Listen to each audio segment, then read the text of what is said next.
Headliners, where comedians take you through the next day's top news stories. You don't have to bother reading the newspaper, we've got it covered for you. Headliners, every night at 11 p.m. and repeated every morning at 5 a.m. We won't send you to sleep like some of the other paper review shows out there. GB News, the People's Channel, Britain's news channel. Join me, Camilla Tominey, on Sunday mornings from 9:30, taking the politicians to task and breaking out of SW1 to see how their decisions are affecting you across the UK. Bursting the Westminster bubble every Sunday morning, only on GB News, the People's Channel. Britain's watching. You've probably seen politicians interviewed 1,000 times, but we do it differently. We find out who they really are, we don't shout, we chat, and hopefully we bring a bit of light, not just heat. Did you know Kate Moss? Apparently. Do you have a pair of jeans or a pair of jeans? No, of course I don't. What would I do with them? My friends are like, oh my God, what's she doing now? Join me every Sunday at 6 for Gloria Meets, only on GB News, the People's Channel, Britain's news channel.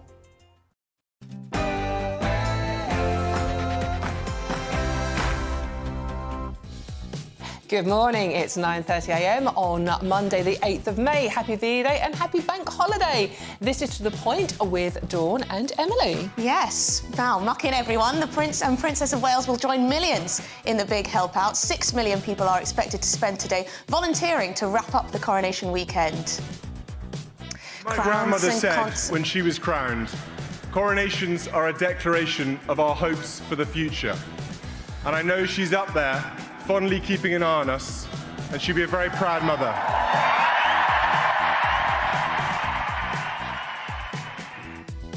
Crowns and concerts. We look back on the coronation as one son says, well done, Dad, but the other one heads back sharpish to California. Controversial. And no more hanging on the line. The Health Secretary promises a GP appointment overhaul. Good luck with this one, to get the government back on track after local elections hammering.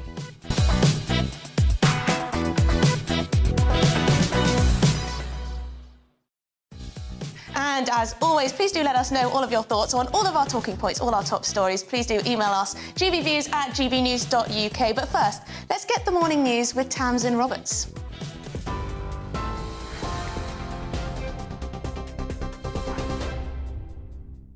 Emily, thanks very much. Good morning from the GB newsroom. It's 9:32. The Prince of Wales has paid a touching public tribute to his father, saying, "Pa, we are all so proud of you," during the coronation concert last night. Prince William took to the stage in front of a crowd of 20,000 at Windsor Castle. He praised the King's decades of service, his campaigning on green issues and his support for people of all backgrounds and faiths. The royal family were there to see performances by Take That, Katy Perry and Lionel Richie, all of which were supported by members of the military band. The final day of the coronation weekend will see royals and senior politicians get involved with a volunteering event taking place across the UK.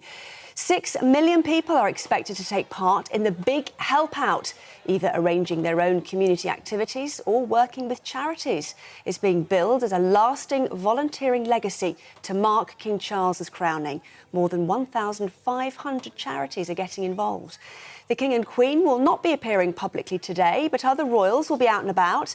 The Prince and Princess of Wales are expected to join in Berkshire, whilst the Duke and Duchess of Edinburgh will help train puppies at a guide dog centre.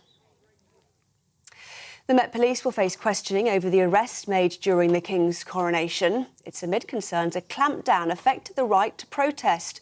The government has defended the police response to protest following complaints that officers went too far. 64 people were arrested, including from the anti-monarchy group Republic and environmental activist group Just Stop Oil. The government says it will give £240 million to GP practices this year to improve primary care. The money will be used to introduce online booking tools and upgrade telephone systems. The aim is to end the so-called 8 a.m. scramble of patients ringing surgeries for a slot. But some NHS providers say more must be done to attract and retain primary care professionals. TV, online, DAB+ radio and on TuneIn, this is GB News. Now it's back to Dawn and Emily.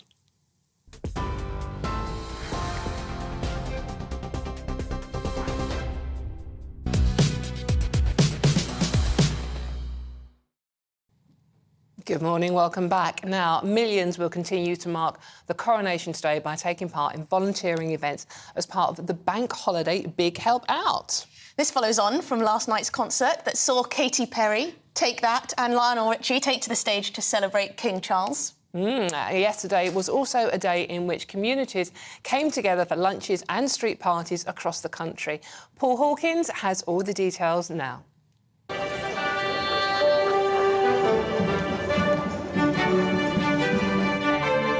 Drinking, toasting, eating, connecting. After the coronation came community.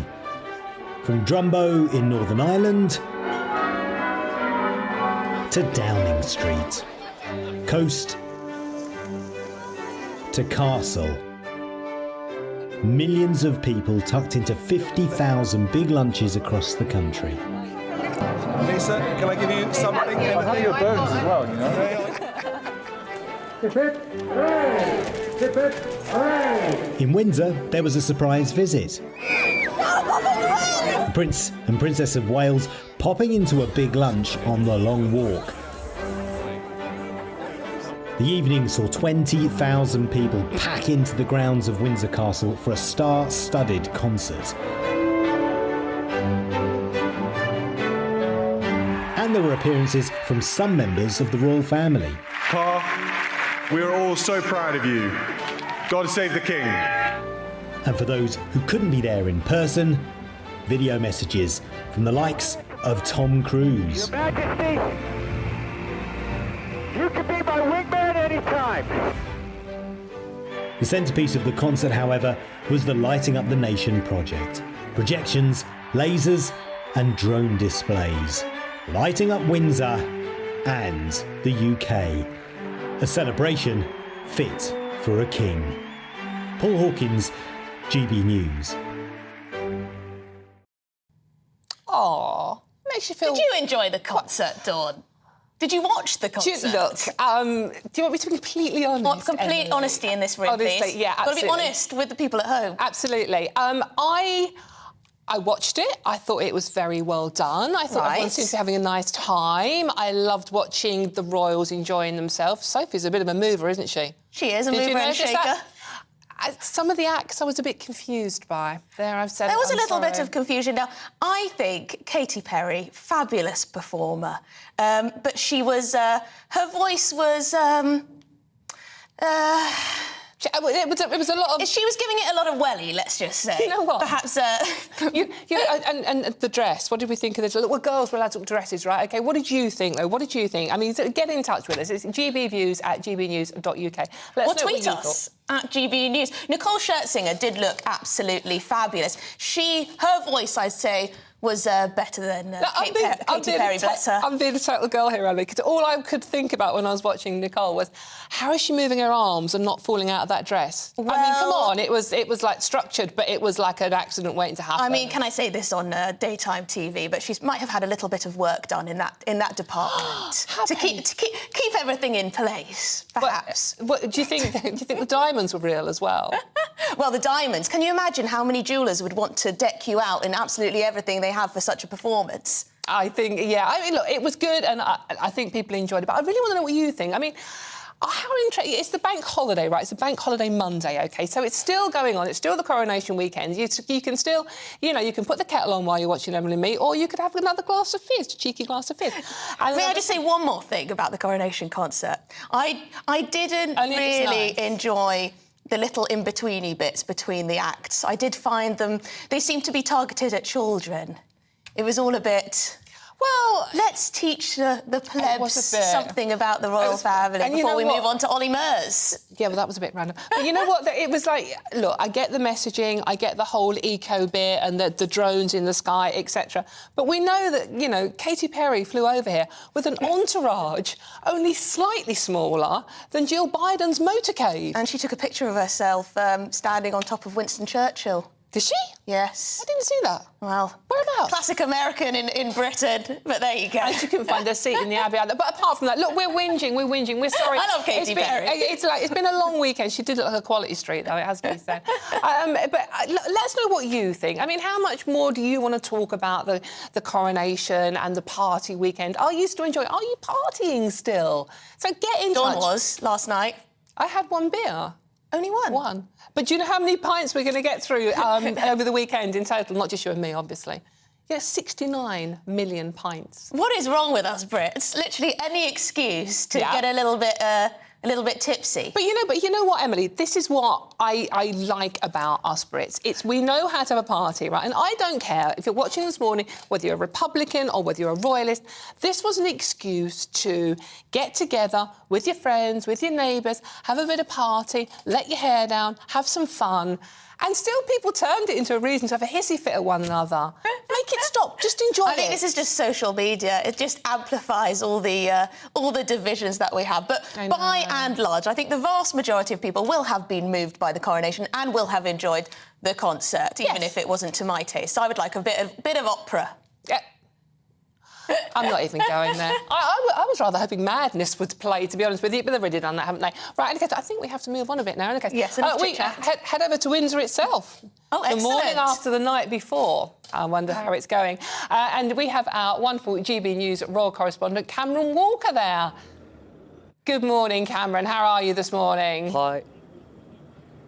Any Good hangovers? morning, Dawn. I am great, thank you. I'm not hungover. I didn't have much sleep because I was actually lucky enough to go to the concert last night, and it was absolutely spectacular actually being in the venue themselves. Obviously, there was 20,000 or so fans who won tickets in a public ballot.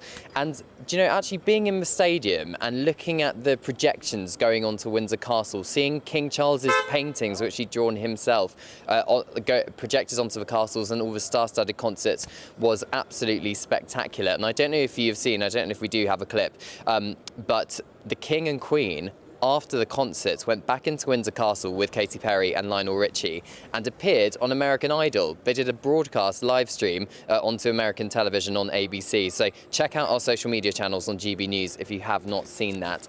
But as for today, coronation celebrations continue with the big help out, big volunteering initiative. The Prince and Princess of Wales are expected to be at a scout hut in Berkshire. The Princess of Wales is the joint president of the Scouting Association. The hut itself, I'm told, was built in the 1980s and is in a bit of a state of disrepair. So they're going to be getting their hands on and starting to repair that scout hut. We've also got the Duke and Duchess of Edinburgh. They are going to be spending time with some guide dog puppies, doing some training with them. Princess Anne is at an event in Gloucestershire. The Duke and Duchess of Gloucester are also going to be meeting volunteers at a street party.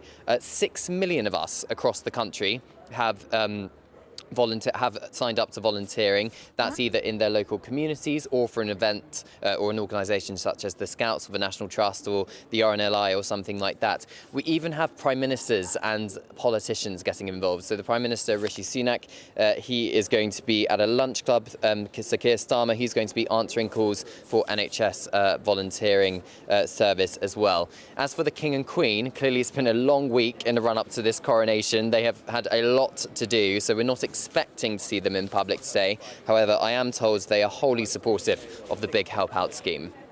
And what happens now, Cameron? Will the royal family have a little bit of a break from all the public engagements after this big bank holiday coronation weekend? Or is it, back to normal service? I mean, what is normal service when you're a member of the royal family? It's always a little bit different to most of our lives.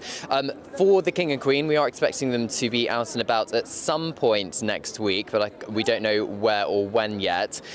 Clearly, there's been a lot of engagements this week, but they tend to release details around a week in advance to get us all up to speed. But clearly, their diaries are all booked up months in advance, but I suspect this week will be a lot quieter than the week that we've just had, because clearly there was a lot they had to do, and it was an absolutely historic occasion. What's the atmosphere there like in Windsor this morning, the morning after the night before the big party? I think there were 20,000 people there last night. I mean, I dread to think what's happened to the flower beds. Yes, and how did Cameron get a ticket? Oh, yeah, that's a fair point. Would you have wanted to go there? I would have wanted Cameron, to go. what's the atmosphere like? I mean, is it a sense of sort of like the morning after the night before, or are people still carrying on with the party? Well, this morning it was incredibly quiet, but it is certainly in the last hour picked up the amount of people. In fact, you can't see, but behind the camera there's a sea of people, lots of tourists who have come to see Windsor Castle, which I believe is open today for visitors to come and see the castle inside the staterooms.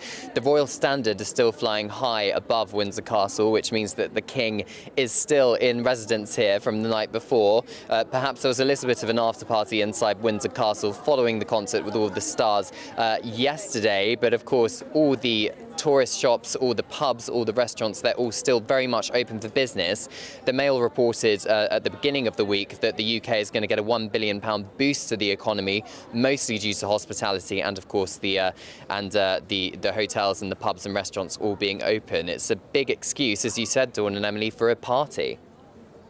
Well, there you go. Thank you very much, Cameron Walker, our royal reporter there in Windsor. Right, now, to mark His Majesty the King's coronation, thousands of charities across the country, as we've just been talking about, are getting together to give people the chance to help out in their local community. 6 million people. I can't quite believe that. It's a celebration of volunteers who play a big part in areas such as animal welfare, health and social care, as well as sustainability and environment. Right. Our national reporter, Theo Chikomba, has been to meet some of these volunteers. It's in communities like this one in Northamptonshire that volunteers like Sally play a crucial role. She volunteers for the Lewis Foundation, which provides care packages to cancer patients in hospitals across the Midlands. From her own experience, she knows how important it is to have people looking out for you. It brings everybody together, from the young to the dog walkers to the elderly, or some obviously need, support through whatever's going on in their lives. I have been a cancer patient myself and realised that you do need support from everybody around.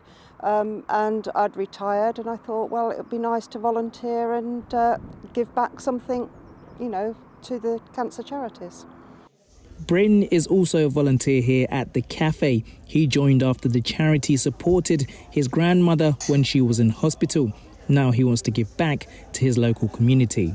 She got a care package from the Lewis Foundation, and a couple of years later I thought, this might give me some work experience, a lot of things in general.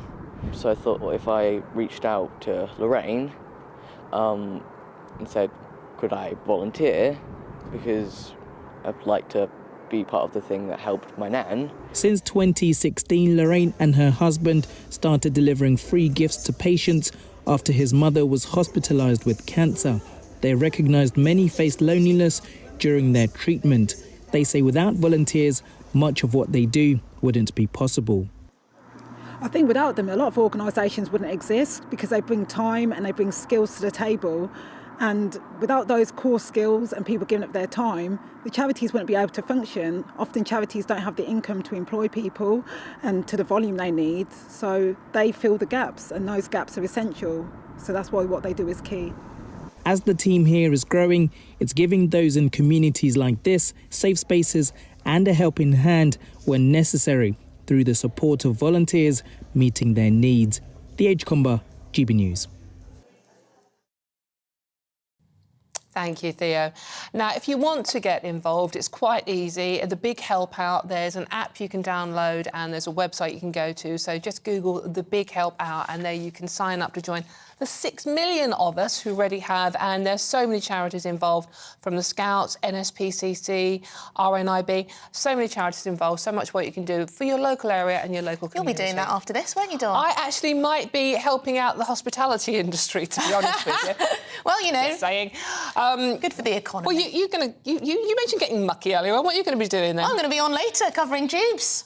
Oh, yeah, of course. For Jubes and Co. Out. Yeah, you're supporting Michelle Jubes. There you go. Exactly. Right. Exactly. OK, should we do some politics? Go on then. Oh, I think we have to. I know it's a bank holiday. Apologies in advance. Right. Now, the government, yes, they're still there, has announced plans to end what it calls the 8 a.m. scramble for a GP appointment, as it promises $240 million of funding to overhaul primary care. Goodness me. The proposals include the introduction of new online booking tools and the training of 6,500 receptionists. I'm confused by this story already. Right, joining us to explain exactly what is going on is a brilliant political reporter, Catherine Foster.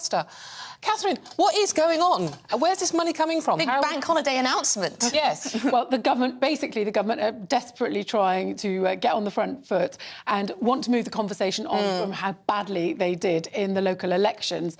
So they are saying there's $240 million being put into GPs to make booking easier. So online booking, very importantly, updating the telephone system. So at the moment, as we know, we've all been there, ringing at 8 a.m, it's engaged, and you're redialing, 10, 20, 30 minutes, then you're told, oh, sorry, we've got no appointments. So in the future, it will be, you'll hear a voice going, you're number 4 in the queue, you're number 5 in the queue, we'll call you back, and then you can put the phone down, get on with your life, which is obviously great. And then they say, if you need an on-the-day appointment, you'll get one. Well, let's see about that. If you need a non-urgent appointment, you'll get one within a fortnight.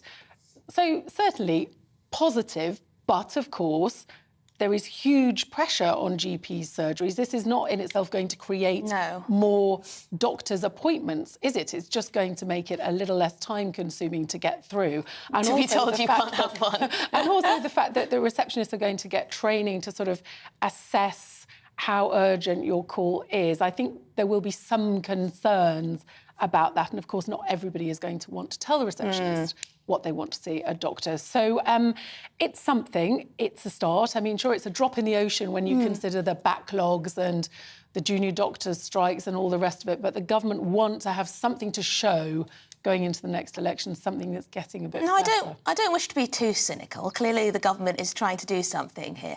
But £240 million, that's a lot of money.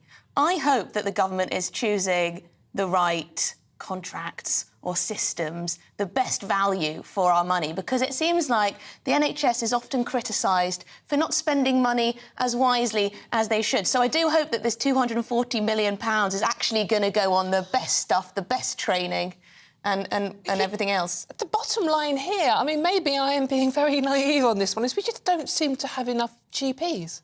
Well, yes. How is that going to really... Improving the telephone system, great, fantastic, so we don't have that awful, 8 a.m. queuing system. But if there aren't GPs to see you, it doesn't matter how fast they answer the phone. That's an excellent point. And, I mean, the government are saying, well, we've got 10% more GP appointments per month than we did before the pandemic. But, of course, the population is growing. It grew by 500,000 last year. We're all getting older. Many of us are getting fatter. The demands on the health service are growing. So the government's spending more money than ever. It's taking a bigger and bigger chunk of our taxes going into the NHS. And yet the results coming out the other end are getting demonstrably worse. And meanwhile, really, the government have got to get some agreement on the strikes, haven't they? Because this 7.2 million people waiting to begin treatment on the NHS. One of the government's 5 priorities is getting that number down. But if you can't stop the strikes, because nurses are going to be reballoting now, if you can't stop the junior doctors' strikes, how are you ever going to show those results? It's very difficult. I just think with every announcement we're getting from both sides at the moment, this isn't even a political point. It's like they're just saying anything to get us to think, oh, I'll vote for you in the election. I know this is what politics is about. It's like winning the election. I know that.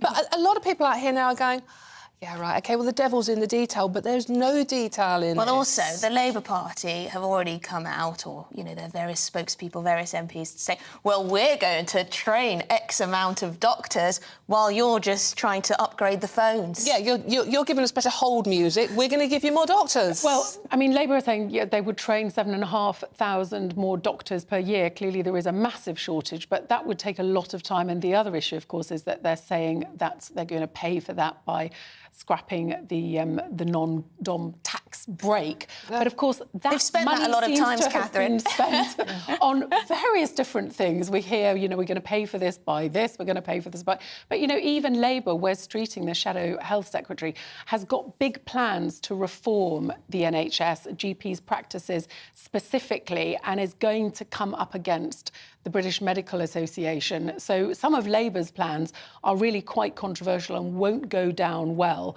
with doctors if and when Labour get into power, because even Labour are saying the money is not being used as well as it might be. And, the costs of the NHS are huge. And any hint of privatisation is obviously not going to go down well with the party faithful. It's controversial stuff. Well, thank you very much, Catherine Forster, for that. Still to come, we're going over to the best bits for the weekend's coronation and speaking to an attendee who gives us his thoughts. This is To The Point on GB News, Britain's news channel. Good morning, I'm Greg Dewhurst and welcome to your latest GB News weather. We've got rain spreading eastwards through the day, some really heavy showers following, particularly across Northern Ireland. Thundery downpours possible. And looking at the bigger picture, change is happening at the moment. The Atlantic weather systems are moving in, bringing heavy showers, longer spells of rain, and this continues for much of the week ahead as well. The temperatures in any sunshine not doing too bad, though sunshine quite limited today, particularly across England and Wales and Scotland. Outbreaks of rain pushing eastwards could be heavy at times. Into the afternoon, we see the skies brighten across Northern Ireland. Some really heavy showers developing here, some hail, some thunder. Localised flooding is possible, so a Met Office warning in force here. Brighter skies eventually moving into Scotland too, but much of England and Wales staying cloudy with further outbreaks of rain.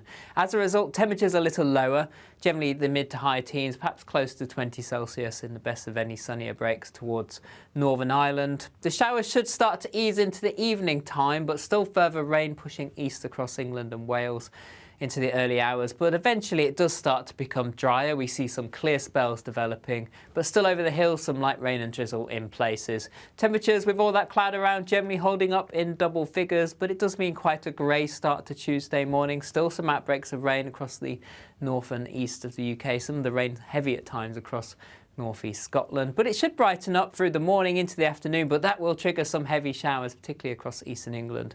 Also some more prolonged showers moving into the south and the west, some of these heavy and thundery. In between, plenty of sunny spells, and again temperatures lifting towards 20 Celsius. So with light winds in that sunshine, it won't feel too bad. Going forward, Wednesday through to Friday, it stays largely unsettled. There'll be showers, some longer spells of rain at times, and temperatures generally around average, but feeling fairly pleasant in any sunshine.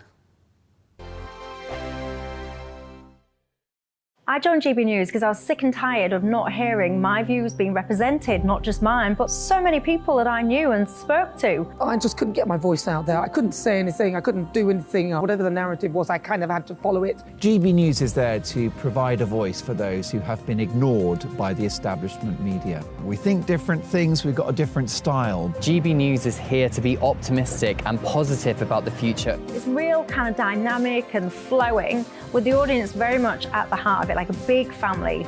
Here at GB News, we talk about the things that matter to you. Hearing the voices from right across our towns and cities, especially our towns. All sides of the argument represented with a heavy dose of opinion. We're on a mission here to make a difference. And the GB News family really is here for you, and whatever time of day you can watch or listen. Britain's watching. Britain's watching. We're proud to be GB News, The People's Channel. Britain's news channel. Monday to Thursday, 9 p.m. till 11 p.m. Join me, Dan Wootton. I'll bring you the sharpest takes and hottest debates. Do you not believe in prisons? I don't believe in prisons. I'm completely stunned. I guarantee you there'll be no spin, no bias, no censorship. I actually was personally quite offended by it. And no reason to go to bed. So I guess they've always been quite woke. That's Dan Wootton tonight on TV, radio and online. Monday to Thursday from 9 p.m. till 11 p.m. on GB News. The People's Channel, Britain's news channel. Start the day with GB News. We catch up on all the big stories you didn't hear the night before. And take a look at what the world's talking about this morning. That's right, Monday to Thursdays from 6 o'clock. It's Breakfast with Eamon and Isabel. Straight after breakfast, join us, Bev Turner and Andrew Pearce. We're going to take you through till noon. We'll be tackling the big topics of the day, including the things that the other channels just won't talk about. If it's happening here. Wake up to mornings on GB News, the People's Channel. Britain's news channel. New to GB News is the Saturday 5. Join us every Saturday from 8 p.m. as we debate the week's stories. Right, folks, that was a spicy one, wasn't it? With us four, plus a special guest. Sometimes she has to stick her foot in it. Sometimes she has to say things as they are. Sometimes I think we should keep the refugees and send the pensioners to Rwanda. Then we'd be in a much better state. Well, Benjamin, that is... The Saturday 5. Saturday nights from 8. Only on GB News, the People's Channel. Britain's news channel. Join us every night on GB News at 11 p.m. for Headliners, which is 3 top comedians going through the next day's news stories, which is exactly what you need, because when the establishment has gone crazy, you need some craziness to make sense of it. So join us 11 p.m. every night on GB News, the People's Channel, Britain's news channel. Join me, Patrick Christie's, Monday to Friday, 3 till 6. We tackle the day's news agenda like you've never seen before. It's high tempo, high octane, the most controversial topics, and the best guests. You will not be able to take your eyes and ears off it. I'm not afraid to ask the questions that you really want answered. 3 till 6 p.m, Monday to Friday on GB News, the People's Channel, Britain's news channel. Every Sunday from 11, join Michael Portillo. There'll be topical discussion, looking at the week before and the week to come. So kick back and relax at 11 a.m. on Sundays on GB News with me, Michael Portillo. GB News, the People's Channel, Britain's news channel.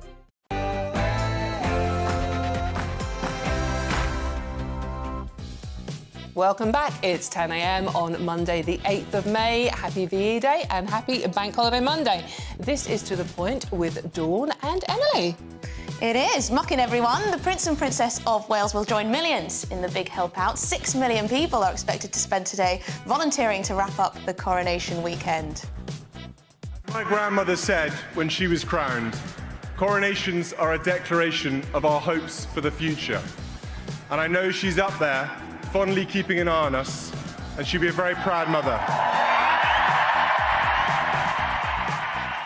Crowns and concerts. We look back on the coronation as one son says, "Well done, Dad," but the other one heads back sharpish to California. Controversial. And no more hanging on the line. The Health Secretary promises a GP appointment overhaul to get the government back on track after the local elections hammering.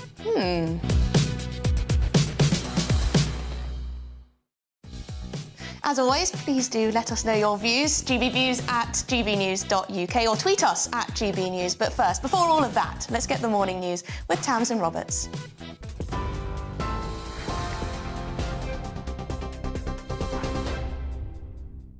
Emily, thanks very much. Good morning from the GB Newsroom. It's 1 minute past 10. The Prince of Wales has paid a touching public tribute to his father, King Charles, at the Coronation concert last night. Prince William took to the stage in front of a crowd of 20,000 at Windsor Castle. The heir to the throne also made reference to his late grandmother, Queen Elizabeth, saying she would be a very proud mother. He praised the King's decades of service, his campaigning on green issues and his support for people of all backgrounds and faiths. The royal family were there to see performances by Take That, Katy Perry and Lionel Richie, all of which were supported by members of the military band. As my grandmother said when she was crowned, coronations are a declaration of our hopes for the future. And I know she's up there, fondly keeping an eye on us, and she'll be a very proud mother.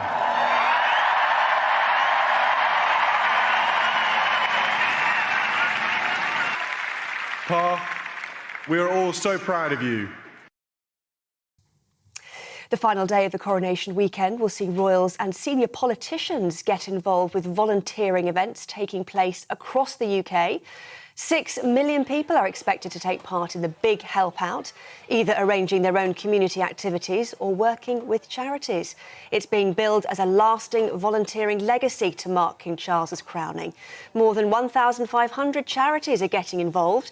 The King and Queen will not be appearing publicly today, but other royals will be out and about. The Prince and Princess of Wales are expected to join in Berkshire, whilst the Duke and Duchess of Edinburgh will help train puppies at a guide dog centre. The Met Police will face questioning over the arrests made during the King's coronation. It's amid concerns a clampdown affected the right to protest. 64 people were arrested, including from the anti-monarchy group Republic and environmental activist group Just Stop Oil. The government has defended the police response to protests following complaints that officers went too far. The government says it will give £240 million to GP practices this year to improve primary care. The money will be used to introduce online booking tools and upgrade telephone systems. The aim is to end the so-called 8 a.m. scramble of patients ringing surgeries for a slot. But some NHS providers say more must be done to attract and retain primary care professionals. Shadow Health Minister Andrew Gwynne told GB News more needs to be done. There's nothing in it that will train more doctors, that will enable patients to use a face-to-face appointment, or that will bring back the family GP. It's a very shallow offer, tinkering around at the edges. What we really ought to have had was the government's workforce strategy, something we've been calling for on the Labour benches for some time, that sets out how we are going to get the extra doctors, the extra staff in the NHS that we need to be able to transform the NHS into the service we want it to be. A man's been charged with attempted murder following an attack on a 71-year-old woman in Worcester. 56-year-old Anthony Roberts was also charged with sexual assault and possession of a bladed article in a public place. The woman was attacked near River Severn last night and remains in hospital in a critical condition. Roberts remains in police custody and will appear in court later. Russia has stepped up their wave of drones, missiles and airstrikes on Ukrainian cities. It comes as Moscow is preparing for its Victory Day holiday, celebrating the defeat of Nazi Germany in 1945. Air raid alerts blared for hours over two-thirds of Ukraine, with 16 missile strikes, 61 airstrikes and 52 rockets targeting populated areas. Meanwhile, Ukraine says it destroyed all 35 Iranian-made drones that Russia launched overnight.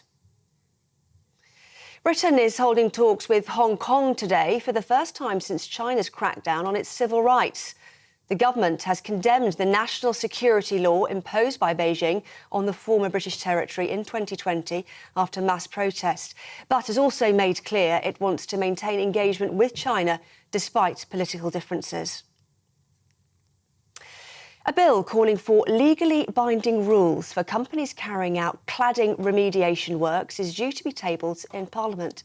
Conservative MP Tom Hunt proposed the cladding remediation works bill after complaints from Ipswich Tower Block residents about dangerous and disruptive conditions during work. Proposed rules include good communication with residents and a clear timescale. A new survey has found 2/5 of adults planning holidays this year will be taking a trip with their parents.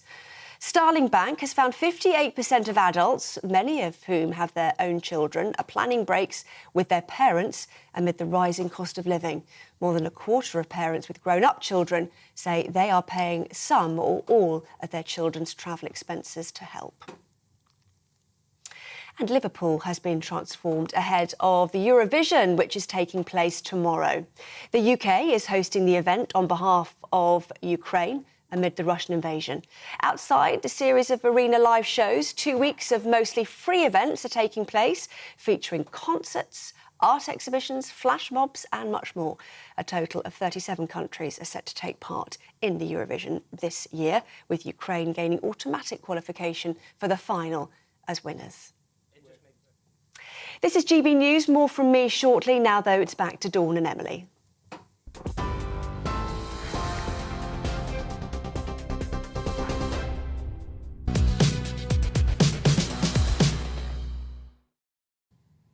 Thank you, Tamsin, and welcome back. This is To The Point with Emily and Dawn, and happy Bank Holiday Monday, everybody. Coronation Bank Holiday Monday, as well as VE Day. One of our colleagues, actually, doesn't think there should be a bank holiday. He thinks there are too many bank holidays, and this is not a good start to the King's reign. It's a bit bar humbug, though, isn't it? Is that a bit miserable? Should we name and shame him? Do you think we should? He's kind of the boss. It's a certain M. Booker, perhaps. Yeah, so he's written a column about bank holiday, and the first thing the King should have done is abolish the bank holiday. Yes, because he thinks it's not a good start to the reign.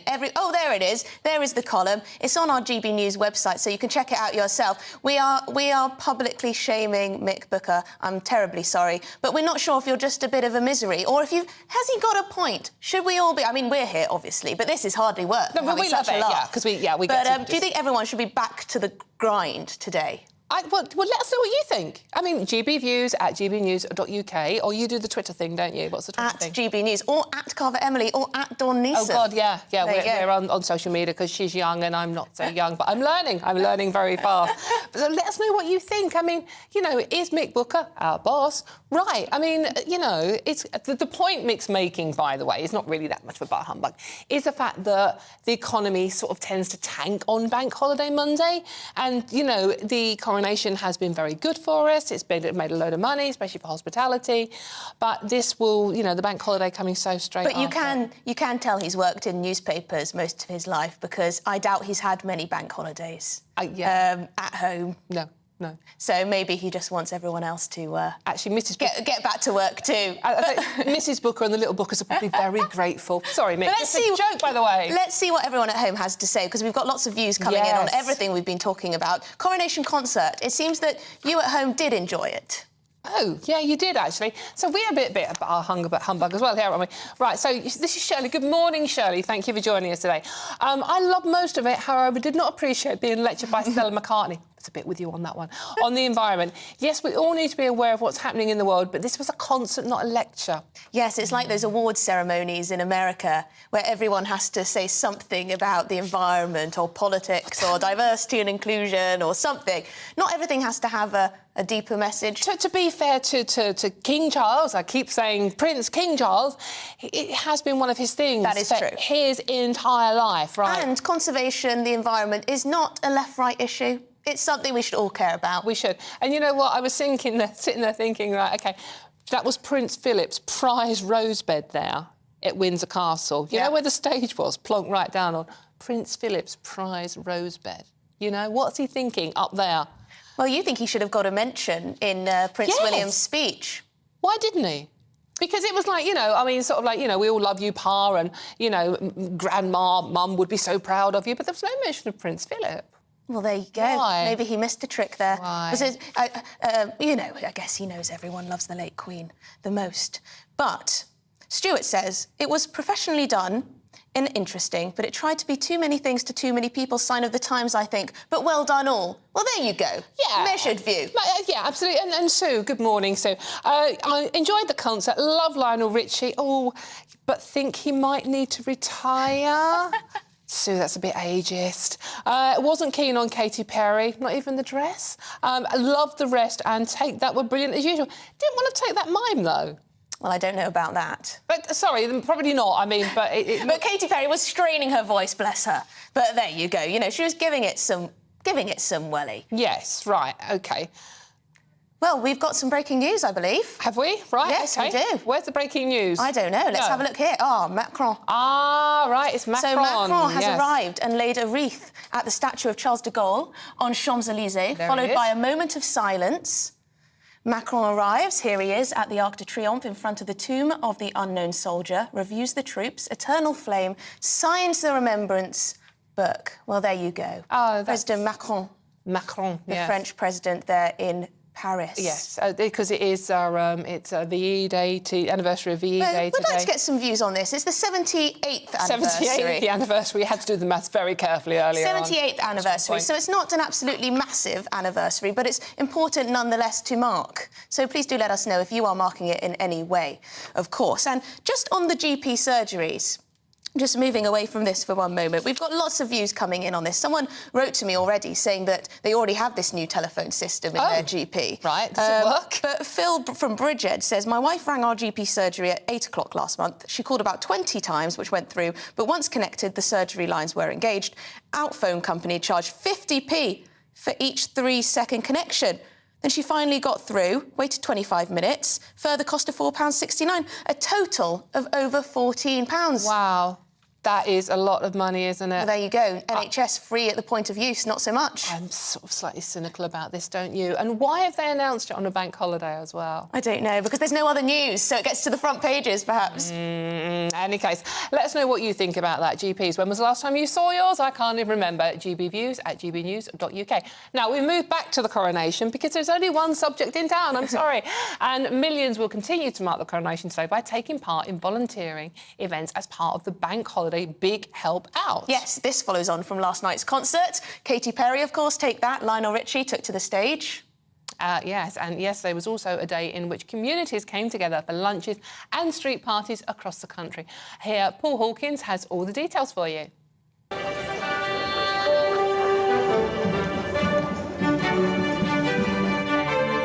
Drinking, toasting, eating, connecting. After the coronation came community.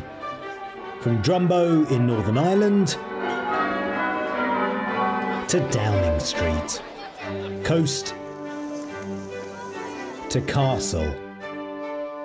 Millions of people tucked into 50,000 big lunches across the country. Lisa, can I give you something? I'll have your bones as well, you know. In Windsor, there was a surprise visit. Prince and Princess of Wales popping into a big lunch on the Long Walk. The evening saw 20,000 people pack into the grounds of Windsor Castle for a star-studded concert. And there were appearances from some members of the royal family. Pa, we are all so proud of you. God save the King.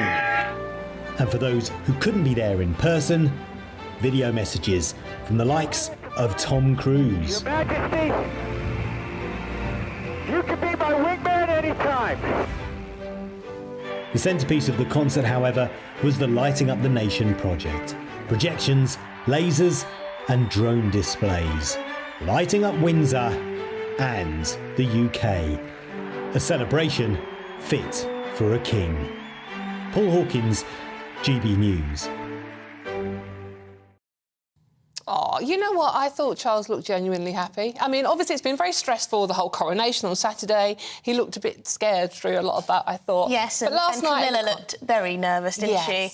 But I mean, it's daunting for anyone. It was like, sorry, Emily, it was like going to the world's poshest wedding, wasn't it? And it's like went on for 2 hours. You know, that's what my wedding will be like, Dawn. Oh well, yeah, dead posh. So I need to get a new hat now. You do, yeah. Okay, an embroidered frock with my husband's initials in it. A bit Did much. you see that? I know, yeah, possibly. But what I really want to know, and what do you want to know about the coronation on the actual day? We're going to talk to Peter Still, who is one of Prince Charles's best friends, in just a minute. However, just quickly, going to the toilet. Yes. How did you go to the toilet? Well, was Peter there? No, he wasn't. I don't think you were actually there. Peter, there you are. You are a Royal Navy veteran. Good morning, Peter. Thank you so much for joining us. And you actually served with Prince Charles and you've kept in touch with him, haven't you? Yes, that's correct. I was his coxswain on board HMS Bronington for quite some time, nearly a year. And during that period of time, we got to know each other extremely well. And what was he like to work with back then? I mean, we all know, and sorry, I keep calling him Prince Charles, obviously King Charles now, apologies.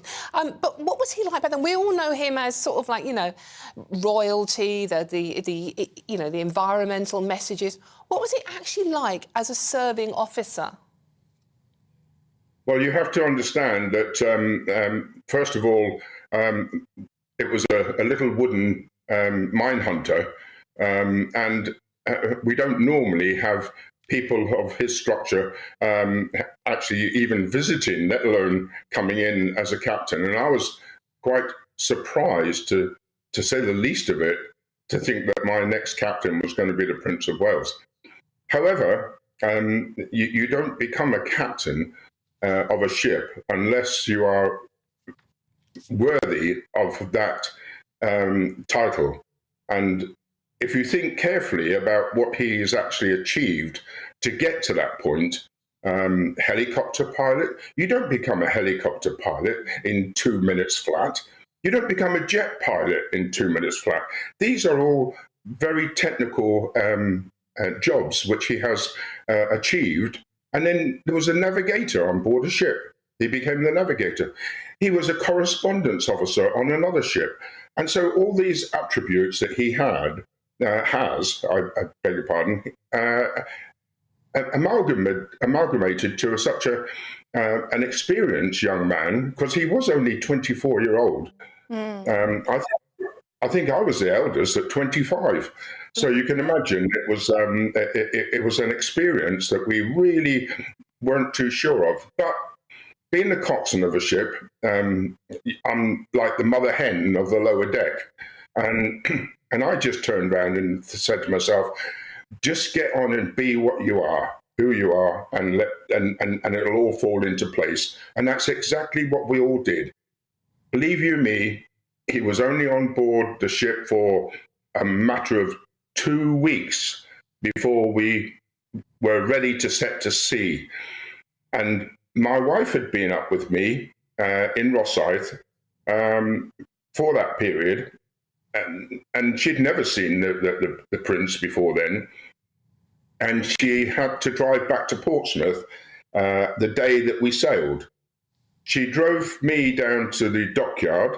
I got out the car, went on board, got into my position as coxswain of the ship, and the captain said, "Are we all ready to sail, coxswain?" I said, "Yes, sir, we're up and running."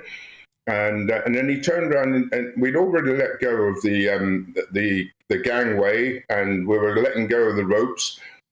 And he said, "Coxswain, who's that lady on the jetty?" And I said, "That's my wife, sir. Give her a wave." "Stop the ship, coxswain. Put the gangway out. Get your wife on board in your cabin. I'll be down in 5 minutes, and I want a good old chinwag with her." That's the sort of person that I'm talking about. That's lovely. So he wanted to speak to everybody and be a good friend to you. How important, just lastly, how important are the military connections with the royal family? Something that needs to continue in future generations of the royal family? I can't see the Navy, the Army, the Air Force. They give you such professionalism that it's difficult to say that they shouldn't go into the forces. They teach you man management. Now, how many people get taught man management in this little world of ours in most of the industry? Not very many. They actually come up through the ranks in the hopes that they learned something in the way. We actually get taught man management. And if you're a good manager, and if you understand people, then you become a good captain. And that's exactly what he could. He loved his men. He still does. Now, I tell you how much he loves his men. Yesterday morning, we had an email from him after 47 years, just to say that he was thinking of us. Oh. Not many captains would do that. That's lovely. Oh, Peter, you're so emotional as well. And what did you think when you watched him being crowned as king? That must have been an incredibly emotional moment for you as well. Well, the whole ceremony was quite emotional. But then I understood a lot more of what was going on than most because of my background. And there's one or two things that the average person in the street wouldn't recognise what was actually happening. Lovely. Thank you so much, Peter, for joining us on To The Point this morning and giving us your... well, he's had a relationship with King Charles. I thought that was really Thank you very much lovely. indeed. I've met King Charles when he was a lowly prince. Did you? Yes, he came to my school. Oh, really? Yes. Go on. He shook my hand. He came in a helicopter, landed on our lacrosse pitches, which tells you about the school I went to. Yep.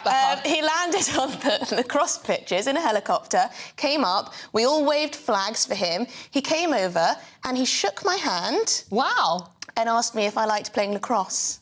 And I said, yes, I do. Did you like playing lacrosse? I liked it a bit. I landed... Very jolly hockey sticks. Landed on your lacrosse... didn't get that in East London, but I met him when our William passed his driving test, and we were invited... I was doing the roll beat then for a newspaper, and we were invited down to Highgrove to interview William and Charles on the, the passing the driving test. And there was this huge scrum around a kid that had just passed a driving test, basically. And it's like, what do you want to ask? And it's like, well, are you nervous taking to the road? I mean, what do you ask? I mean, and then there was sort of Harry in the background, because they did get on so well, those boys, as well, Emily. I miss Harry. It so sad still. I miss the naughty, cheeky Harry. Yeah. But there you go. It does look sad. Now, still to come on the show, we'll be speaking to one lucky Coronation attendee and his experience at such a historic moment. This is To The Point on GB News, Britain's news channel. I joined GB News because I was sick and tired of not hearing my views being represented, not just mine, but so many people that I knew and spoke to. I just couldn't get my voice out there. I couldn't say anything, I couldn't do anything. Whatever the narrative was, I kind of had to follow it. GB News is there to provide a voice for those who have been ignored by the establishment media. We think different things, we've got a different style. GB News is here to be optimistic and positive about the future. It's real kind of dynamic and flowing, with the audience very much at the heart of it, like a big family. Here at GB News, we talk about the things that matter to you. Hearing the voices from right across our towns and cities, especially our towns. All sides of the argument represented with a heavy dose of opinion. We're on a mission here to make a difference. And the GB News family really is here for you, and whatever time of day you can watch or listen. Britain's watching. Britain's watching. We're proud to be GB News. The People's Channel. Britain's news channel. Westminster is going around in ever-decreasing circles, followed by the media. Britain is broken. How on earth did we get into this mess? But more importantly, how do we get out of it? Join me at 7 p.m, Mondays to Thursdays on Farage, here on GB News. We will have open, rational debate. We've got to work out how Britain moves forward from this. Join us here on GB News, the People's Channel. Britain is watching. You've probably seen politicians interviewed 1,000 times, but we do it differently. We find out who they really are, we don't shout, we chat, and hopefully we bring a bit of light, not just heat. Did you know Kate Moss? Apparently. Do you have a pair of jeans or a pair of jeans? No, of course I don't. What would I do with them? My friends are like, oh my God, what's she doing now? Join me every Sunday at 6 for Gloria Meets, only on GB News, the People's Channel, Britain's news channel. I'm Jacob Rees-Mogg, the Member of Parliament for North East Somerset and a former government minister. For years, I've walked the corridors of power in both Westminster and the City of London. We need to have the arguments, the discussions on how we make it better. Crop failures, famine, war, suffering on a scale completely unimaginable. We are putting the cart before the horse. As Charles I said at the scaffold, he was the true defender of liberty. Yeah, I've completely derailed the conversation. Join me Monday to Thursday at 8 p.m. on GB News, Britain's news channel. New to GB News is the Saturday 5. Join us every Saturday from 8 p.m. as we debate the week's stories. Right, folks, that was a spicy one, wasn't it? With us four, plus a special guest. Sometimes she has to stick her foot in it. Sometimes she has to say things as they are. Sometimes I think we should keep the refugees and send the pensioners to Rwanda. Then we'd be in a much better state. Well, Benjamin, that is... The Saturday 5. Saturday nights from 8. Only on GB News, the People's Channel. Britain's news channel.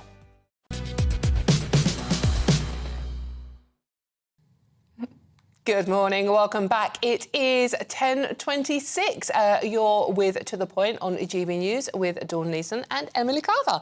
And after a successful coronation weekend full of pageantry, procession and music, we're taking a look at some of the very best moments. So, who better to talk to than Charlotte Griffiths, who is the editor-at-large at Mail on Sunday. Good morning, Charlotte. Charlotte, where should we begin, Dawn? Let's start at the beginning. It's been an amazing weekend. There's so much to get your head around. What is your main takeaway from everything that's happened this weekend? I think one of my main takeaways is that William is going to be the next king. There's been a lot of speculation that there isn't going to be another coronation. But I felt last night, particularly when he gave that really moving speech to his father, I think this is a man who wants to be king one day, believes in the monarchy now. And so I hope that this weekend sort of dispelled that constant pitter-patter in the build-up about how this is the end of the monarchy and the last coronation we'll ever see. I think the monarchy will keep going. Charlotte, what about Camilla? Are Brits on board with Queen Camilla? Because she's had a tough time with the press and with public opinion. Do you think Britain has accepted her? I think Britain's definitely accepted her, particularly people under the age of, say, 70. I don't know if I'm going to get myself in trouble here, but young people, like sort of ourselves, just think it's a love story that you know, has beaten the odds, and they should have really got together in the first place, and it was antiquated rules that stopped them from being able to get married in the first place. And if only they'd been allowed to marry, this would all have panned out a little bit more smoothly, and all's well that ends well. That's my personal opinion, and everyone I know, except for my grandparents, think that, you know, that it's a love story. Yes, although I do think Kate and William do have a lot of public support. People love them. Young people love them. I do think when it comes around to their turn, I think there will be even more celebration. A lot of younger people, perhaps. I hope so. I mean, although they'll be older, of course. I think, I don't know about you, Charlotte, watching the concert last night, which was obviously taking place at Windsor, 20,000 people there, and one of the best things I thought was seeing the royals partying in the stands, letting their hair down. And in particular, the youngsters, Charlotte, Louis wasn't there, I know, and George. But do you think this has, what we've witnessed this weekend, and I think it has been supportive on the whole, do you think this seals the future of the monarchy and that there is strength going forward now for the family? I think there's so much affection for the younger royals. And by the younger royals, I mean the little ones. I mean Charlotte. I mean, she's so like the Queen, isn't she? And when I think as they come up, when they turn 16, 17, 18 and into their 20s, there'll be another surge of support for them because they were dancing along. I mean, there was quite a lot of dad dancing going on in those stands last night. But nobody ever said the monarchy was cool, but they are popular. And they were getting into the party spirit. And yeah, I think there's hope. I think the younger royals will bring forward another generation of royal supporters. Oh, I could speak to you all day. We could speak to you all day, but unfortunately, that's all we've got time for with you. Charlotte Griffiths, editor-at-large at the Mail on Sunday. Thank you very much indeed for joining us. There has been quite a lot of sour faces, though, too. There has been. Should we just hate that. gloss over that? Just have a party, just enjoy it. It's still Bank Holiday Monday, so still plenty of time to have that Bucks Fizz, have a piece of quiche. Yes. Well, still to come, we'll be analysing Prince William's emotional speech, paying tribute to his father and his late grandmother, the Queen. Find out more after your morning news with the very lovely Tamsin Roberts.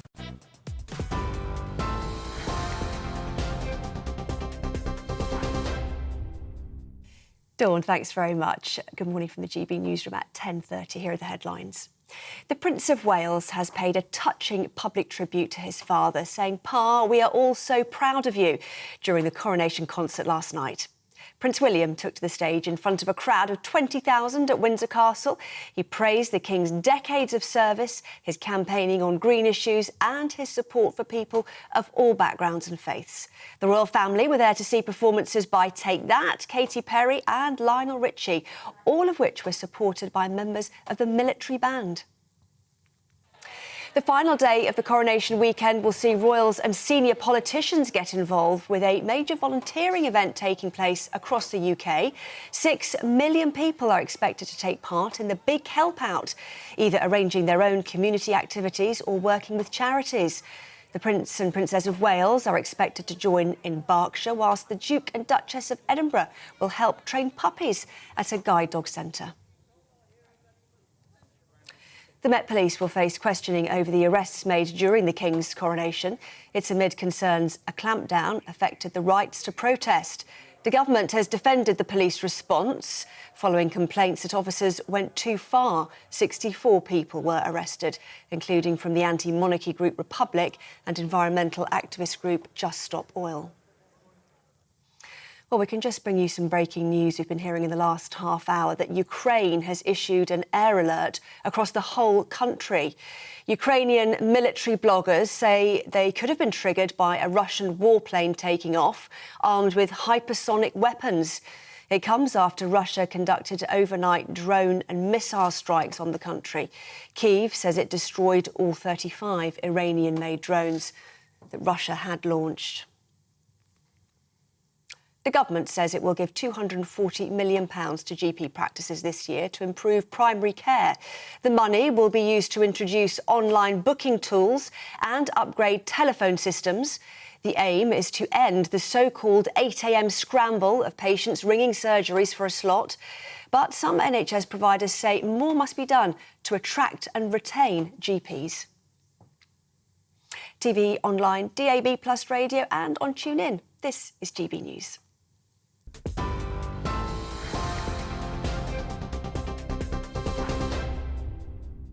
Direct Bullion sponsors the Finance Report on GB News for gold and silver investment.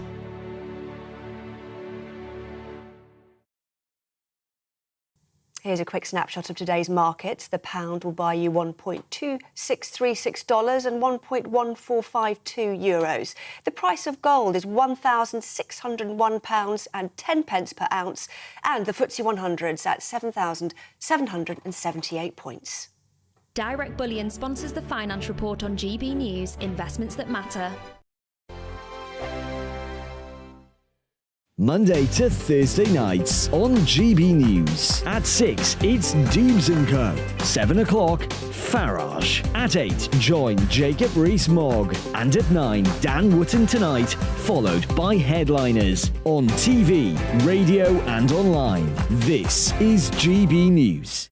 First and foremost, I am a GB News fan, and I was before I was working here. Just love the fact that we're asking the questions that a lot of establishment media won't ask. With a bit of a twist, we not only want to inform you, but we want to keep you entertained. It's worth the drive because you get in and the team's all ready and waiting, they're itching to go, and it's a proper little family. GB News is the People's Channel. It's the audience that makes the programme sing. We're giving our viewers and our listeners a voice. I see the thousands of your letters, tweets, emails, you name it, coming in. Britain is broken. How on earth did we get into this mess? But more importantly, how do we get out of it? The establishment had their chance. Now we're here to represent you. It's time for something different. It's time for GB News. I'm very patriotic. I believe in Britain. Our best days lie ahead. Britain's watching. Britain's watching. Join us here on GB News. The People's Channel. Britain's news channel. Join me, Patrick Christie's Monday to Friday, 3 till 6. We tackle the day's news agenda like you've never seen before. It's high tempo, high octane, the most controversial topics and the best guests. You will not be able to take your eyes and ears off it. I'm not afraid to ask the questions that you really want answered. 3 till 6 p.m, Monday to Friday on GB News, the People's Channel, Britain's news channel. GB News has its own late-night paper preview show, Headliners, where comedians take you through the next day's top news stories. You don't have to bother reading the newspaper, we've got it covered for you. Headliners, every night at 11 p.m, and repeated every morning at 5 a.m. We won't send you to sleep like some of the other paper review shows out there. GB News, the People's Channel, Britain's news channel. Join me, Camilla Tominey, on Sunday mornings from 9:30, taking the politicians to task and breaking out of SW1 to see how their decisions are affecting you across the UK. Bursting the Westminster bubble every Sunday morning, only on GB News, the People's Channel. Britain's watching. Hello, I'm Calvin Robinson. Do not miss my Common Sense Crusade Saturdays at 7 p.m. Join me for some in-depth discussions on faith. Is that not the start of the slippery slope? It's very much so. And the big moral questions of the day. I'm baffled. You've got some nerve. Only on GB News, the People's Channel, Britain's news channel. I'm Andrew Doyle. Join me at 7 o'clock every Sunday night for Free Speech Nation, the show where I tackle the week's biggest stories in politics and current affairs with the help of my 2 comedian panellists and a variety of special guests. Free Speech Nation, Sunday nights from 7 on GB News, the People's Channel, Britain's news channel. Ever. It is 10:37. This is To The Point on GB News with Dawn, Neeson and me, Emily Carver. That's her. Right, OK, yeah, we've got no idea. Happy Bank Holiday Monday. We hope you're having a lovely, restful time at home and feet up watching us having a lovely, restful time here. Someone tweeted me that they were supposed to be doing the washing, the cleaning, the ironing, but instead they had their feet up watching us. That's the husband. So Get on with the washing and the ironing. I'm home soon, by the way. Right, OK, well, it's time. There are other stories, evidently, young lady, evidently. And it's time to check on some of those very topics, and I'm sure the coronation will pop up as well. And I'm absolutely thrilled to be joined by broadcaster Mike Parry. Well, kind of thrilled. There he is, thumbs up. We have to invite a man on, evidently. To, well, you don't have to, Dawn, but if you discrimination. want to bring a bit of balance to it, otherwise it'd be like a Spice Girl concert, wouldn't it? Well, a bit loose women. I'm not loose. Speak for yourself, young lady. And the very lovely commentator, Busha Sheikh, as well. Welcome, thank you very much. Right, OK, now, I'm sure you've managed to find a few other stories.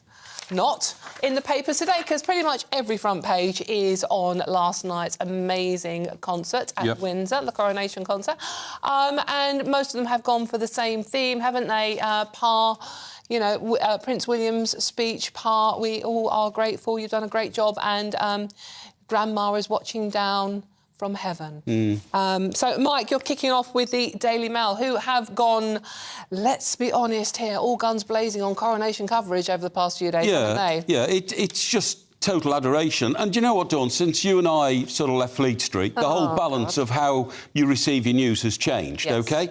So, honestly, I found hardly anything to read in the papers over the last 2 or 3 days or 4 days, because I've seen it all on screen, on television, seen it on round-the-clock coverage on, you know, channels like GB News, and I just skip over the rest. I don't think it's necessary anymore. I don't think people want it. A souvenir edition, fine, you know, we'll pull out for souvenir, keep for posterity and all that, but too much coverage. Now, on the Daily Mail front page this morning, and you're right, they've gone, you know, gangbusters on it all, I want to raise the question about why Paul McCartney has not been involved in these celebrations.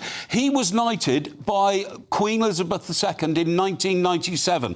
Wouldn't you say that in the 70 years that Queen Elizabeth II was on the reigned in this country, don't you think the Beatles were probably the biggest cultural shift in all our lifetimes during her reign? They changed the world. You know, the 60s happened because of the Beatles, and the world was never the same again. So why wasn't he there? I can't believe it.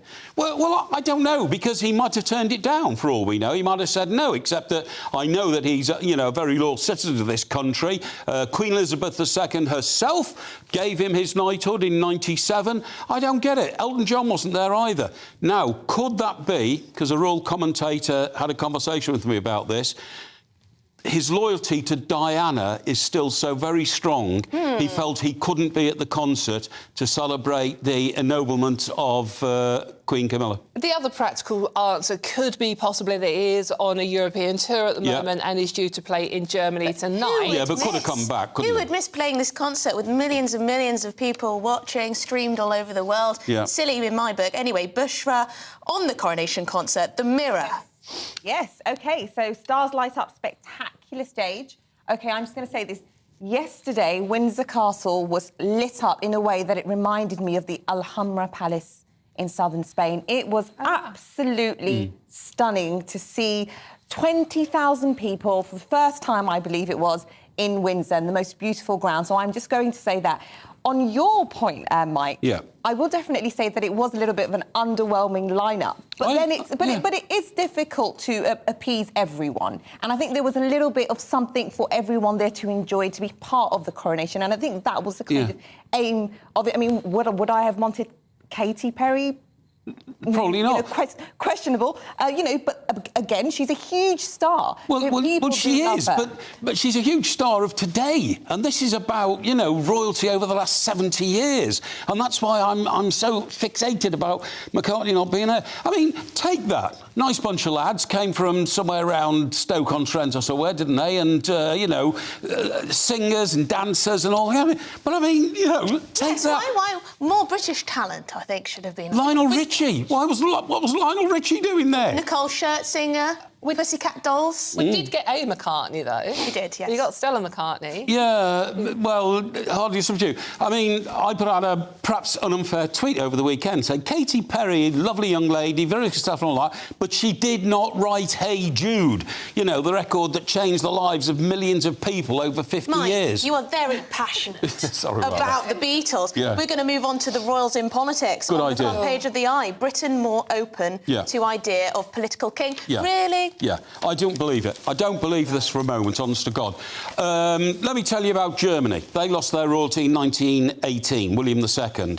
A year before that, the Tsar was bombed off in Russia and they lost their royalty. What happened to those two countries once their monarchies had gone, once their royalty has gone? Don't people realise that the royal family here and the new king, King Charles III, is the most stable form of governance without government you can have in any country in the world? We are the most civilised country in the world, and I believe that is down to the fact that we've got a head of state who's not a political appointee. I very much agree with you, Mike. Yeah, but we still have to consider that linking the king to like a political position is quite important, because actually the monarchy don't hold a lot of power in this country anymore because we have a government, and there are places like the Kingdom of Saudi Arabia who do it incredibly well. So this is, I think, a question about I've got a few problems. The king have more authority and have more power, because it's not like the most bizarre concept to sort of think about. But there has been criticism when Charles has got involved in politics in the past. We remember the spidery handwriting letters when he was writing to politicians, and obviously he has had a green agenda his entire life, to be fair to the man. But that does alienate people as well. So do you think it's a very fine line to tread? The Queen never complained, never explained. We had no idea what her politics were.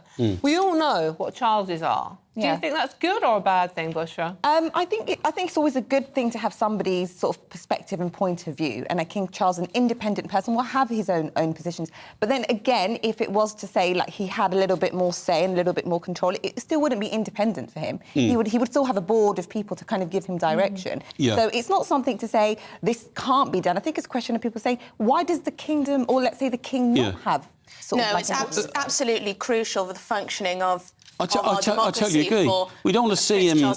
King Charles to keep. We don't want to see him at the, Richard the Lionheart at the head of the army, do we? Galloping into battle and all that, because that's what he's not what he's there for. But we'd abolish the monarchy. We'd have no monarchy if we started mouthing off about politics. I totally agree. I just think it's a magnificent institution, and what the last 2 or 3 days has shown us is how much the rest of the world admires it.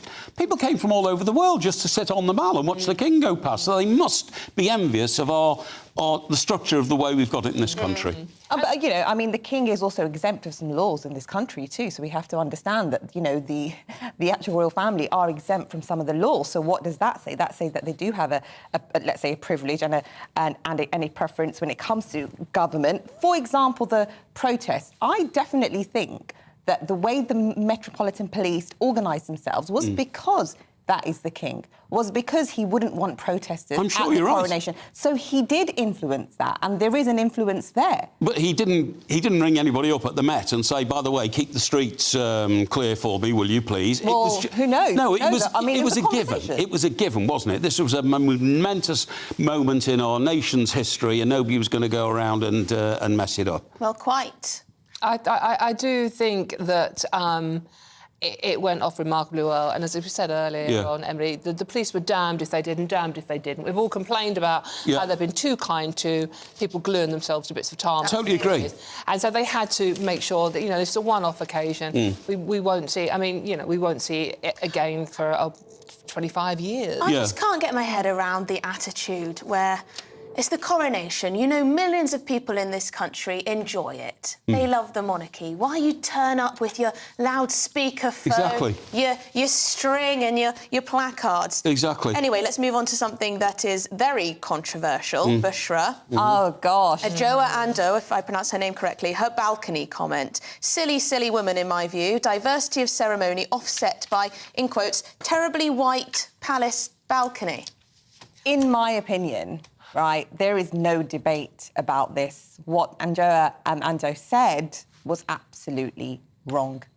We cannot police diversity in people's families. That is not what we do, because I would hate if somebody branded my family terribly brown. I would be incredibly offended, because that's what your families look like. They look like what they look like. So anyone that was standing with her on this really needs to question, how and what they're actually thinking, because personally for me, even if Meghan Markle had been part of that balcony, you still do not say anything. No, I totally agree. Well, yes, it would be rude to point out that there was one person of mixed race heritage who decided not to come. She was the only one. I mean, can you imagine when Nelson Mandela got out of jail and was voted president of South Africa, and his family lined up, and it was the Rainbow Nation, and blacks and whites were going to mix together all together. Suppose if somebody had piped up and said, "He hasn't got any white people in his family. What's wrong with him?" I mean, it's ludicrous, isn't it? It's fatuous. Totally wrong. There's been a lot of this, though. I've seen a lot. Granted, it's mostly on social media, but there's been a lot of this.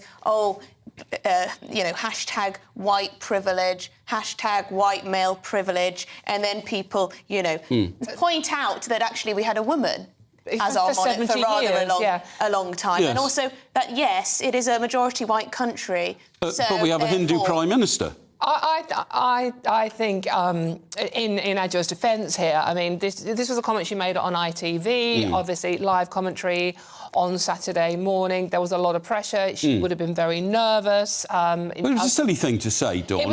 I just don't think she was thinking what she was saying. And even Miley in class, who was sitting next to her on the commentary sofa, looked at her and said, "Where's that coming from?" I think the point... That's very nice of you, Dawn, to forgive her like that. Try to see the best of both people here. I think the point she was trying to make some point about the fact that Meghan Markle wasn't there.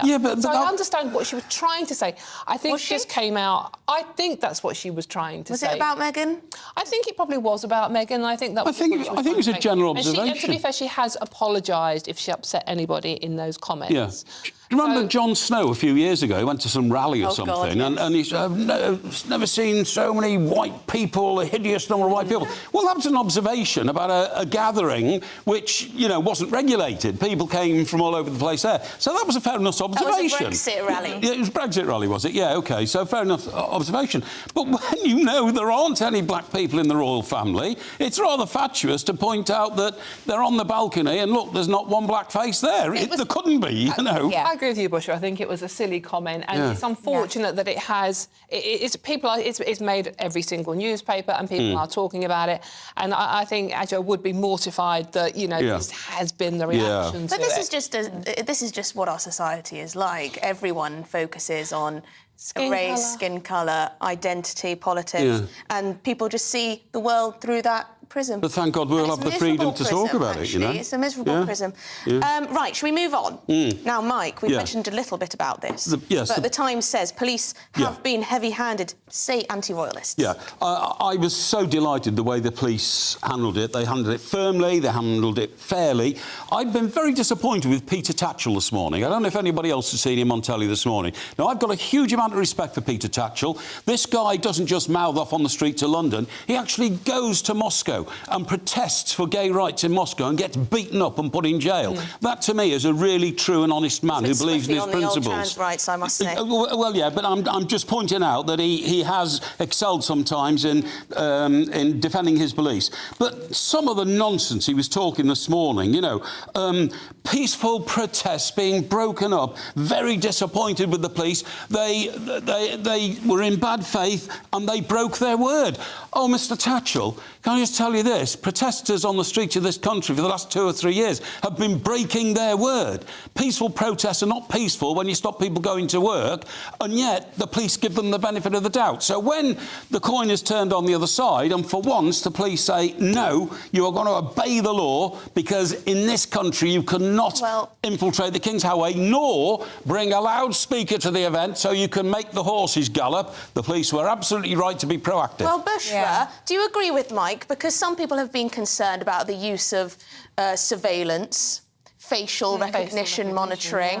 People have been worried about the fact that we're seeing preemptive policing. That's proactive. So before, well, you could call it proactive. Some people would say it's too far, and that the balance wasn't quite right in the policing. Where do you stand? I mean, just if we kind of isolate the coronation, I think it's really important to understand that this was a one-in-a-lifetime event. So what that looked like they honestly had to up their game, because they were going to be a majority of people that wanted to just be there peacefully and enjoy the day. So they had to balance it out. And when you have protesters involved and, going into, with placards, T-shirts, etc., you have to put public safety first. And I think that's what the Metropolitan Police did on this occasion. Because in this country, we do have to understand that protesting is a right for everyone. And people do that on a daily basis, and that is never, ever stopped. Yes. So the fact that it was sort of being a little bit more, let's say, heavy-handed, I probably wouldn't say, they just had to be a little bit more on the ball because it's the King.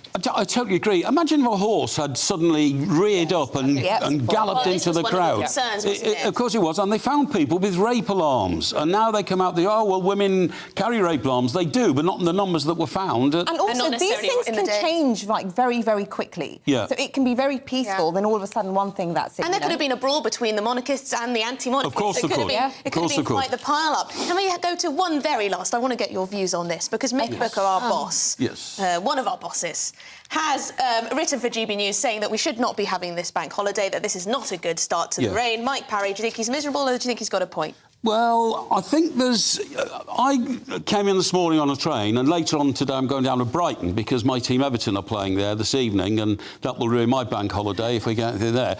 But it's very, very quiet. And do you know what? I like to see a busy and active economy, you know what I mean? It reminds me too much of lockdown, when the country closed down, nobody went to work and all that. So I don't actually like bank holidays. I've got some empathy with my old colleague Mick here about that, but I do think it's such a fantastic occasion. I don't think it could have just stopped dead last night. Mike, we work really hard in this country and we deserve extra bank holiday. There we go. We have to, unfortunately, we will leave it. I'm sure we'll come back to this subject. In the next few moments, we'll be debating whether the King's coronation was too expensive or good for business. More to come on that in the next hour. We are GB News, Britain's news channel. Hello there, I'm Greg Dewhurst and welcome to your latest GB News weather forecast from the Met Office. Well, bit of a wet bank holiday Monday, outbreaks of rain pushing eastwards, heavy and thundery showers following as well. But what about the week ahead? Well, low pressure generally in charge initially, bringing weather systems in from the Atlantic. But there is some good news as we head towards the end of the week, particularly Friday and into Saturday. That ridge of high pressure should give something a little bit more settled. But for the rest of Monday afternoon, pretty cloudy across much of England and Wales. Outbreaks of rain, which could be heavy at times, pushing eastwards. A little brighter for parts of Scotland, Northern Ireland, but some really heavy showers developing across Northern Ireland, pushing eastwards into southern Scotland through the afternoon. A Met Office warning in force here. In the best of any brighter spells across Northern Ireland, we could see highs of 19 degrees. Elsewhere, generally in the mid-teens, so feeling cooler than Sunday. Through the evening time, further spells of rain push eastwards across England and Wales. Perhaps still a few heavy showers across southern Scotland, northern England for a time. But elsewhere, generally starting to dry up from the west by the end of the night. And temperatures, a lot of cloud around, so holding up in double figures. So a bit of a grey start to Tuesday morning. There'll be a few glimmers of sunshine. Still some rain across southeast England.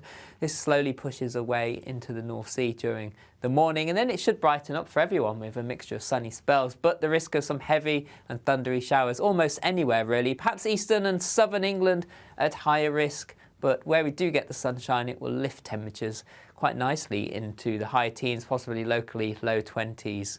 So into the evening time, we've still got a few thundery showers to contend with, so we could see some disruption through the evening rush hour, but they do tend to fade away, and then overnight it starts to become drier and clearer before the next set of weather systems move in for Wednesday, which brings another day of sunshine and showers across the country, similar on Thursday and then brighter on Friday. New to GB News is the Saturday 5. Join us every Saturday from 8 p.m. as we debate the week's stories. Right, folks, that was a spicy one, wasn't it? With us 4, plus a special guest. Sometimes she has to stick her foot in it. Sometimes she has to say things as they are. Sometimes I think we should keep the refugees and send the pensioners to Rwanda. Then we'd be in a much better state. Well, Benjamin, that is... The Saturday 5. Saturday nights from 8. Only on GB News, the People's Channel. Britain's news channel. Westminster is going around in ever-decreasing circles, followed by the media. Britain is broken. How on earth did we get into this mess? But more importantly, how do we get out of it? Join me at 7 p.m, Mondays to Thursdays on Farage. Here on GB News, we will have open, rational debate. We've got to work out how Britain moves forward from this. Join us here on GB News, the People's Channel. Britain is watching. It's all about family, being in people's living rooms, all the interaction and getting to know who our viewers and listeners are. When I was young, my dad used to say, Nana, stop arguing. I wanted an outlet that would enable me to give my opinion. People are going through a really hard time right now, and I know that you don't feel like you're being listened to by the establishment. I came to GB News because it's the People's Channel, and I want the audience to have their say on the events of the day. We're dynamic. We do something different. Democracy shows that the wisdom of the nation is in its people. I get to travel to find out what the story is from a personal perspective. The British people aren't fools. We know when we're not being told the full story. We've got to work out how Britain moves forward from this. It's the best country in the world. The establishment had their chance. Now we're here to represent your views. Britain's watching. Britain's watching. Britain's watching. We're proud to be GB News, The People's Channel. Britain's news channel. So Dubes & Co, we tackle the issues of the day with real robust debate, both sides of the fence, battling it out with me in the middle with my forthright opinions and views. And often really interesting things happen because you start with a position and then by the end of the debate you find actually, well, I might not have thought about that one. What we need in this country is 2 new political parties. You should maybe think about doing a 2024 calendar. I'm Michelle Dewberry and I'm keeping you company right through until 7 o'clock this evening. GB News, the People's Channel, Britain's watching. Start the day with GB News. We catch up on all the big stories you didn't hear the night before. And take a look at what the world's talking about this morning. That's right, Monday to Thursdays from 6 o'clock. It's Breakfast with Eamon and Isabel. Straight after breakfast, join us, Bev Turner and Andrew Pearce. We're going to take you through till noon. We'll be tackling the big topics of the day, including the things that the other channels just won't talk about. If it's happening here. Wake up to mornings on GB News, the People's Channel. Britain's news channel. I'm Simon Evans. Join me on GB News for Headliners at 11 p.m. What's the scoop? I'll be joined by 2 of the country's top comedians. That's right. As we take a look at tomorrow's newspapers tonight. We're going to get into trouble. If it's a big story, we'll be covering it. Spill some tea on him. There we go. But we'll also have some fun. I wouldn't stick up a bank. My father didn't love me. So anyway. Headliners every night from 11 on GB News, the People's Channel, Britain's news channel. Saturday nights on GB News. From 6 p.m, I'll give you my unique take on the world today. Then at 7, it's me, Calvin Robinson, with my Common Sense Crusade. New to GB News is the Saturday 5. 5 times the opinion. Join us every Saturday from 8 p.m. as we debate the week's stories. With us 4, plus a special guest. And at 9, of course, it's Mark Dolan Tonight. Saturday nights on GB News, the People's Channel, Britain's news channel.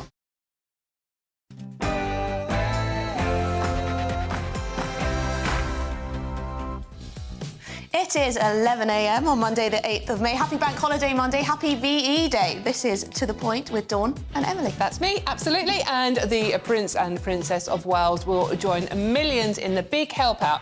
6 million people of us are expected to spend today volunteering to wrap up the coronation weekend. My grandmother said when she was crowned, coronations are a declaration of our hopes for the future. And I know she's up there, fondly keeping an eye on us, and she'll be a very proud mother.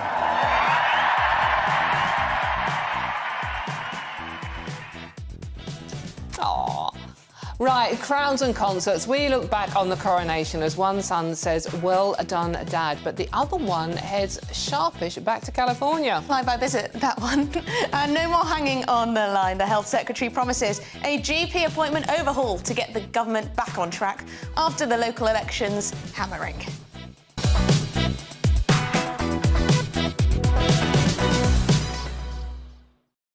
As ever, please do let us know your views throughout the show on all of our big stories of the day. GBviews at gbnews.uk. But first, let's get the morning news with Tamsin Roberts. Let's.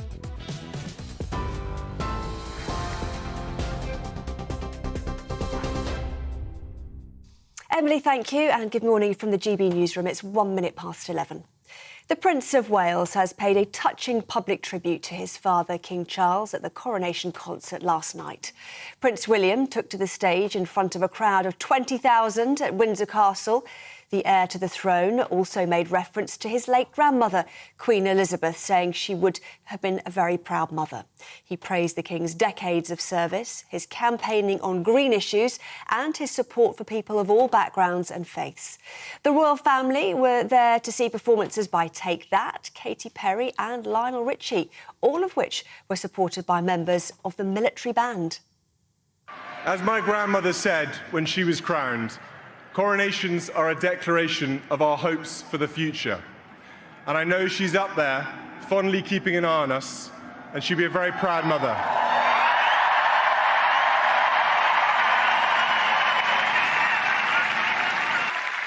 Pa, we are all so proud of you.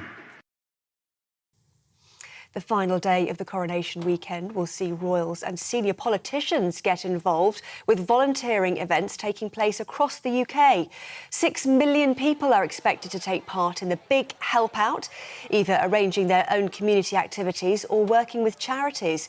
It's being billed as a lasting volunteering legacy to mark King Charles's crowning. More than 1,500 charities are getting involved. The King and Queen will not be appearing publicly today, but other royals will be out and about. The Prince and Princess of Wales are expected in Berkshire, whilst the Duke and Duchess of Edinburgh will help train puppies at a guide dog centre. The Met Police will face questioning over the arrests made during the King's coronation. It's amid concerns a clampdown affected the right to protest. 64 people were arrested, including from the anti-monarchy group Republic and environmental activist group Just Stop Oil.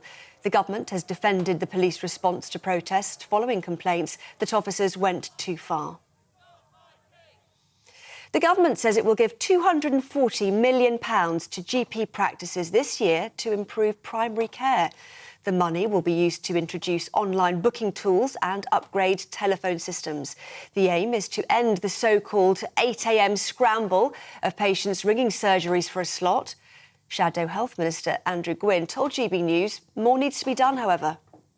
There's nothing in it that will train more doctors, that will enable patients to use a face-to-face appointment, or that will bring back the family GP. It's a very shallow offer, tinkering around at the edges. What we really ought to have had was the government's workforce strategy, something we've been calling for on the Labour benches for some time, that sets out how we are going to get the extra doctors, the extra staff in the NHS that we need to be able to transform the NHS into the service we want it to be. A man's been charged with attempted murder following an attack on a 71-year-old woman in Worcester. 56-year-old Anthony Roberts was also charged with sexual assault and possession of a bladed article in a public place. The woman was attacked near River Severn last night and remains in hospital in a critical condition. Roberts remains in police custody and will appear in court later. Ukraine has issued an air alert across the whole country. Ukrainian military bloggers say they could have been triggered by a Russian warplane taking off armed with hypersonic weapons. It comes after Russia conducted overnight drone and missile strikes across the country. Kyiv says it destroyed all 35 Iranian-made drones Russia launched. A bid calling for legally binding rules for companies carrying out cladding remediation work is due to be tabled in Parliament. Conservative MP Tom Hunt proposed the Cladding Remediation Works Bill after complaints from Ipswich tower block residents about dangerous and disruptive conditions during work. Proposed rules include good communication with residents and a clear timescale. The First Minister has been accused of negligence for delaying a mental health pledge. It aimed to recruit an additional 1,000 mental health workers and provide every GP practice with access to a wellbeing service by 2026. But it's been paused due to so-called difficult decisions in November's emergency budget review. The Scottish Labour Party says mental health is low on the government's priority list, but the government says it's committed to improving the services.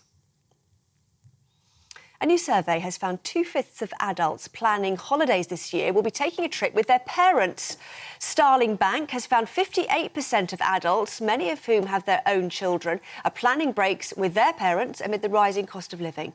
More than a quarter of parents with grown-up children said they are paying some or all of their children's travel expenses to help out. This is GB News. More from me shortly. Now, though, it's back to Dawn and Emily.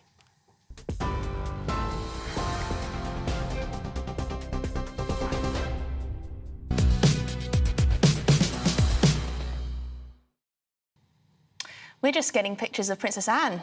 She's at the Big Help Out volunteering initiative. It's very exciting, isn't it? It's part of the final day of the Coronation weekend as royals. And seeing, oh, there she is, look. You know what, she's amazing. She's the hardest working royal. And she had a strategically placed feather yesterday. She did, yeah. But was it? I mean, was that just an accident? You know, one of the best quotes from the whole weekend, though, Emily, was when she was asked about how, you know, what part she was going to play in the coach trip back after the actual ceremony in the Abbey, and she goes, I'm just going to ride the horse. It sorts out any frock problems. And I just thought that is just so Princess Anne. There's no airs or graces or anything, is there? That's lovely. I've just seen a tweet, actually, from a certain commentator who said that it's a bit much for the King, after the £250 million that's been spent on the coronation, to ask people to volunteer for free. Hold on a minute. Maybe we want to. I mean, this is... Well, we're talking about the big help out here, right? OK. It's a charity initiative. There's loads of really good charities taking part in it. Millions of us are going to join in.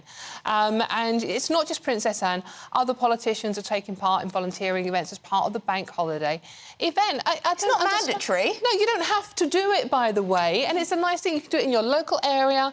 And it's like, if you want to join in, by the way, it's called the Big Help Out, and it's online, and there's an app you can download as well to see exactly how you can get involved. Dawn's come prepared. I have. I've done my research. I'm going to go and do my bit. Now, of course, last night was the Coronation concert. Katy Perry, Take That, Lionel Richie took to the stage to celebrate the King and his coronation. So joining us on the show now is royal commentator Richard Fitzwilliams. Richard, thank you for joining us on To The Point. So, the coronation, we've just been talking about it. We've been talking about the concert. What did you make of it? Did it strike the right note? Overall, I think it's definitely struck the right note in every sense. I mean, last night you could see in Prince William's tribute to his father, and also very, very touching, the memories of the late Queen. You could see the bond between them, which was so well established, I felt, by the looks, and not only what one saw on the television, but also the photographs from the other side, when William paid homage to King Charles in the Abbey. And it was a very, very touching moment. The relationship between the two of them is so pivotal to the future of the monarchy, obviously, and it seems to me it's in an extraordinarily good place. There's no doubt at all that overall, you mentioned, well, I mean, the mixture of the pageantry and the spectacle, moving moments, fantastic anthropologically. I mean, I thought that the Princess of Wales's outfit in the Abbey. I could hardly take my eyes off, I have to be frank. I mean, the Alexander McQueen ivory dress, that was perfection. And that floral headpiece was so exquisite. It really was beautiful. So one sees the Prince and Princess of Wales positioning themselves, which of course they always have, as the world's most glamorous royal couple, and also, of course, King and Queen in waiting. But a memorable occasion when King Charles and Queen Camilla appeared on the balcony at Buckingham Palace, and of course you had apparently the estimates of 2 million people, despite that frightful weather in London. Richard, going back to the concert last night, there's one thing that did make me query what William was saying. It's an incredibly emotive speech, and he really has matured into his role now. And you know, he did say, I know she's up there talking about the late Queen, fondly keeping an eye on us. She would be a proud mother. Pa, we are all so proud of you. Now, Richard, why does it always mention, obviously she was the Queen, I appreciate that, but why was there no mention of Prince Philip? Well, I think that in a speech, for example, you could query why there was no mention of Queen Camilla. I think he wanted to keep it reasonably short. I think also, regarding Prince Philip, I mean, in the service, there was the Greek Orthodox music, and also the holy oil which had been consecrated and came from the Mount of Olives, where Prince Philip's mother, Princess Alice, is buried. I mean, those were tributes. So far as William's speech was concerned, yes, I suppose you could argue he could have paid tribute to more figures, but essentially to focus on the Queen, to focus on the King, to also focus, and this continues the Archbishop of Canterbury's theme in his sermon, the first sermon given at a coronation since 1911, of service. Oh, terribly sorry to interrupt you. We're going to be discussing the big help out today. That's what's happening. What was it? 6 million people have signed up to volunteer around the country, which is quite extraordinary. Is this something that has happened before? Is this a modern twist? Well, I mean, always on these occasions, the community spirit has been very, very significant.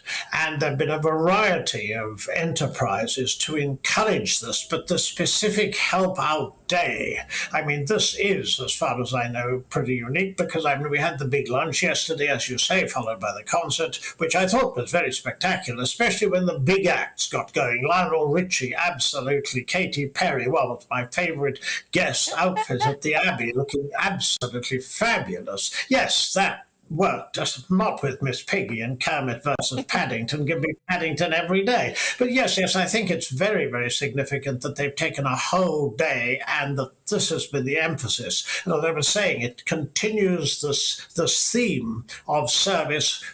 King Charles saying, I come not to be served, but to serve. The Archbishop of Canterbury talking about service. William reiterating the message, very, very significant at a time for the monarchy when there are all sorts of polls and all sorts of questions and all sorts of question marks. But there's no doubt the overwhelming majority of the British people back it. And look at the way the world tuned in. 90 heads of state, over 200, I think it was 203 countries represented. Talk about soft power. This was the ultimate example, comparable to the Queen's 1953 coronation. But of course, there were so many differences, as there should have been. Well, there you go. Thank you very much indeed, Richard Fitzwilliam, their royal commentator, giving his take on absolutely everything that's been going on in the last few days. Thank you very much. And there's so much. It's huge, trying to take everything in, trying to get your head around it, and it's still going on. It is Bank Holiday Monday, in case you've forgotten. So you can still have a little bit of a party today. I wonder what everyone is doing for volunteering. We're going to find out, aren't we? As we've been discussing, the big Help Out Day today is to encourage people to get volunteering in their local communities. Yes, right. And our East Midlands reporter, Will Hollis, is at Jerry Green Dog Rescue in North Lincolnshire for us this morning. Good morning. We're here in Broughton in North Lincolnshire because it is the big help out. It's the day when volunteers from across the country are going to be coming together in celebration of the newly crowned King and Queen. But you're probably thinking, Will, why are you standing in the middle of a field? Well, it's not for any reason. It's really because of these guys. We've got Emma and Sabra from Jerry Green Dog Rescue. You guys are getting involved in the big help out. Just explain to me, what is Jerry Green Dog Rescue and why is it that you're involved in the big help out? Jerry Green Dog Rescue is a dog rescue centre that covers the whole of the Lincolnshire and Nottingham area, so we've got 4 centres in total. We're busy at the moment, there's lots of dogs needing help, so on a day like today when we're celebrating the weekend of the King's Coronation, this Volunteer to Help Out campaign has been amazingly helpful for us. Fantastic. Sabra, you're one of the people that actually looks after these dogs when they come in and they need a home. You're the go-between. Tell me about what you do as a foster carer for the dog rescue. So we're asked to look after the dogs on a short-term respite care, and therefore what they need is definitely love and attention, and that's what we can give them.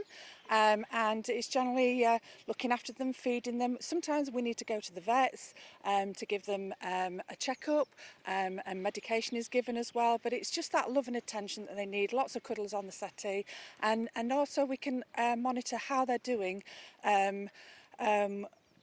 You know, to let the centre know, because then they can then help with going forward with adopting them. We can see what the dogs get out of it, but what do you get out of it as a volunteer? Well, for us it's a compromise. We've had dogs all our lives. Our second one was from Jerry Green's itself, so I'm a great believer in the cause, and to me it's just about making sure that these dogs end up here through no fault of their own whatsoever, and therefore I feel that I play a part in making sure that they go into their forever home. Today is a big day about volunteering for people, but we've missed off the main event. Who is it that we've actually got here at Jerry Green Dog Rescue today? Today we have Toby. This is Toby. He's 11 years old, and he's looking for a new home with his daughter, who's Honey, and she's 8 years old. And then what are these personalities like for these two? If somebody is thinking of maybe they need a pair of dogs, what kind of dogs are they getting? They are just full of beans. I mean, obviously they're slightly older dogs, but as you can see, that certainly doesn't seem to affect them in the slightest. Honey's very much, I think, in charge of the relationship. She's the bossy one of the pair. And he's just not that.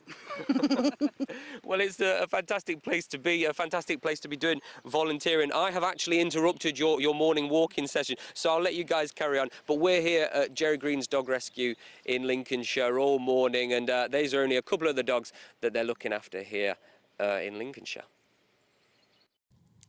Oh, I thought that was absolutely lovely. But, you know, I mean, the animals did well during the coronation in particular as well, didn't they? I mean, those horses were amazing.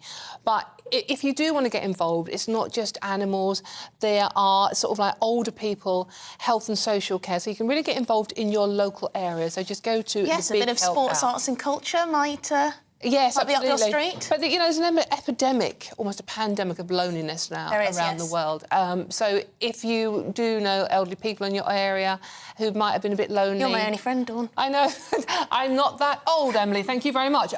But, you know, you can volunteer. You can really go and make a difference. And I think people sniping at this are not great, is it? No, there's a lot of miseries out there. Let's be the sunshine. Yes, absolutely. Right, as we talk about pubs. Right, still to come. Pubs across the UK were expecting to see a 120 million boost in sales due to the coronation. But how much help did they actually receive? Find out in just a moment. This is GB News. I joined GB News because I was sick and tired of not hearing my views being represented, not just mine, but so many people that I knew and spoke to. I just couldn't get my voice out there. I couldn't say anything, I couldn't do anything. Whatever the narrative was, I kind of had to follow it. GB News is there to provide a voice for those who have been ignored by the establishment media. We think different things, we've got a different style. GB News is here to be optimistic and positive about the future. It's real kind of dynamic and flowing, with the audience very much at the heart of it, like a big family. Here at GB News, we talk about the things that matter to you. Hearing the voices from right across our towns and cities, especially our towns. All sides of the argument represented with a heavy dose of opinion. We're on a mission here to make a difference. And the GB News family really is here for you, and whatever time of day you can watch or listen. Britain's watching. Britain's watching. We're proud to be GB News. The People's Channel. Britain's news channel. Westminster is going around in ever-decreasing circles, followed by the media. Britain is broken.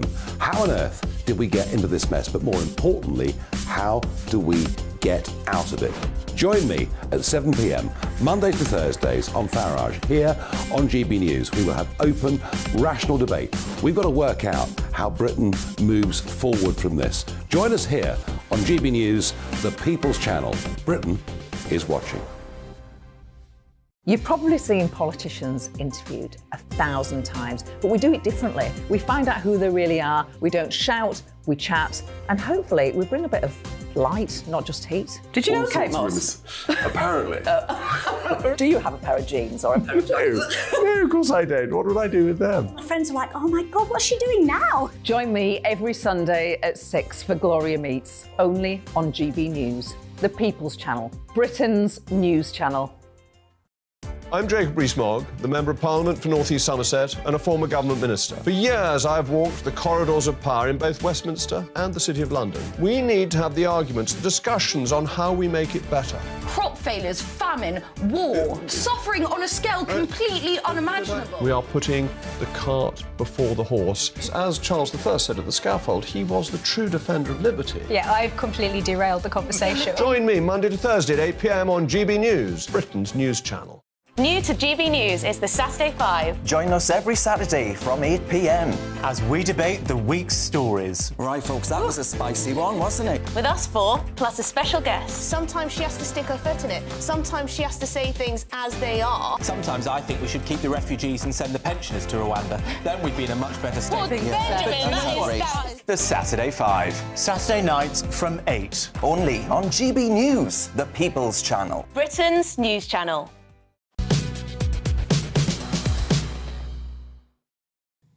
Good morning, welcome back, and happy Bank Holiday Monday. Coronation, Bank Holiday Monday, and VE Day as well. It is. It's 11:22 even, and you're with Dawn Neeson and Emily Carver here on GB News. And this is To The Point. Right, well, we've got lots of views coming through on this Bank Holiday Monday. I want to start with the debate about bank holidays. Now, this was started by Mick Booker, who works here. Oh, yeah, And we he probably wrote don't a after column. this morning. He wrote a column for the GB News website, which you can check out online, and he argued that a Bank Holiday Monday is not a good start to the new King's reign, and that we shouldn't have had it, and we should, all be back to the grind. Lynn from York says she disagrees somewhat. As this is a special occasion, yes, it should be a bank holiday, but, she says, only for those who are monarchists. The Not My King protesters should be made to go to work. Otherwise, they're just a bunch of hypocrites. Well, yes, you can't... They don't want to volunteer either, apparently, according to one journalist. No, it works. Look, I hope you're having a lovely bank holiday, no matter what your political opinion is on the whole weekend and the coronation. It is a bank holiday. If you've got the opportunity to have a nice time with your friends and your family and those you love, then... your dog. Then go for it, yeah. I like this one, though. This is one from Marky. Good morning, Marky. I appreciate the sense of humour this morning. I tried to buy a cauliflower this morning at Tesco and they refused to sell me one. Apparently, it's a bank holiday. Oh, very good. Get it? Very good. Get it? I read that, actually. It's on this piece of paper and I didn't get it. So I'm glad you read it out because now the penny has dropped and I do understand. On GPs, which is... It's in the delivery, Emily, the delivery. On GPs, which is one of the political stories of today, this new overhaul of the system to make phoning and making appointments easier. Helen says, our surgery says they don't answer the phone if there are people waiting at the reception desk. They are the priority. This means the able-bodied and well are OK, while the disabled and sick get ignored. More phone fiddling won't fix this type of bureaucratic lunacy. One time I was at my local GP a few years ago, and an elderly man came in, very elderly. He must have been in his 80s or even 90s. And he came in and he was just turned away and told to phone at 8 a.m. the next day. Turned away. Look, Daryl's made a very interesting point here. Good morning, Daryl. His surgery already has that system, he's saying, and they called me back 3 hours later just to tell me there wasn't any appointments. Right. I last saw my GP more than 5 years ago, and now buy antibiotics when I'm abroad and self-treat myself. This phone system is like lipstick on a pig.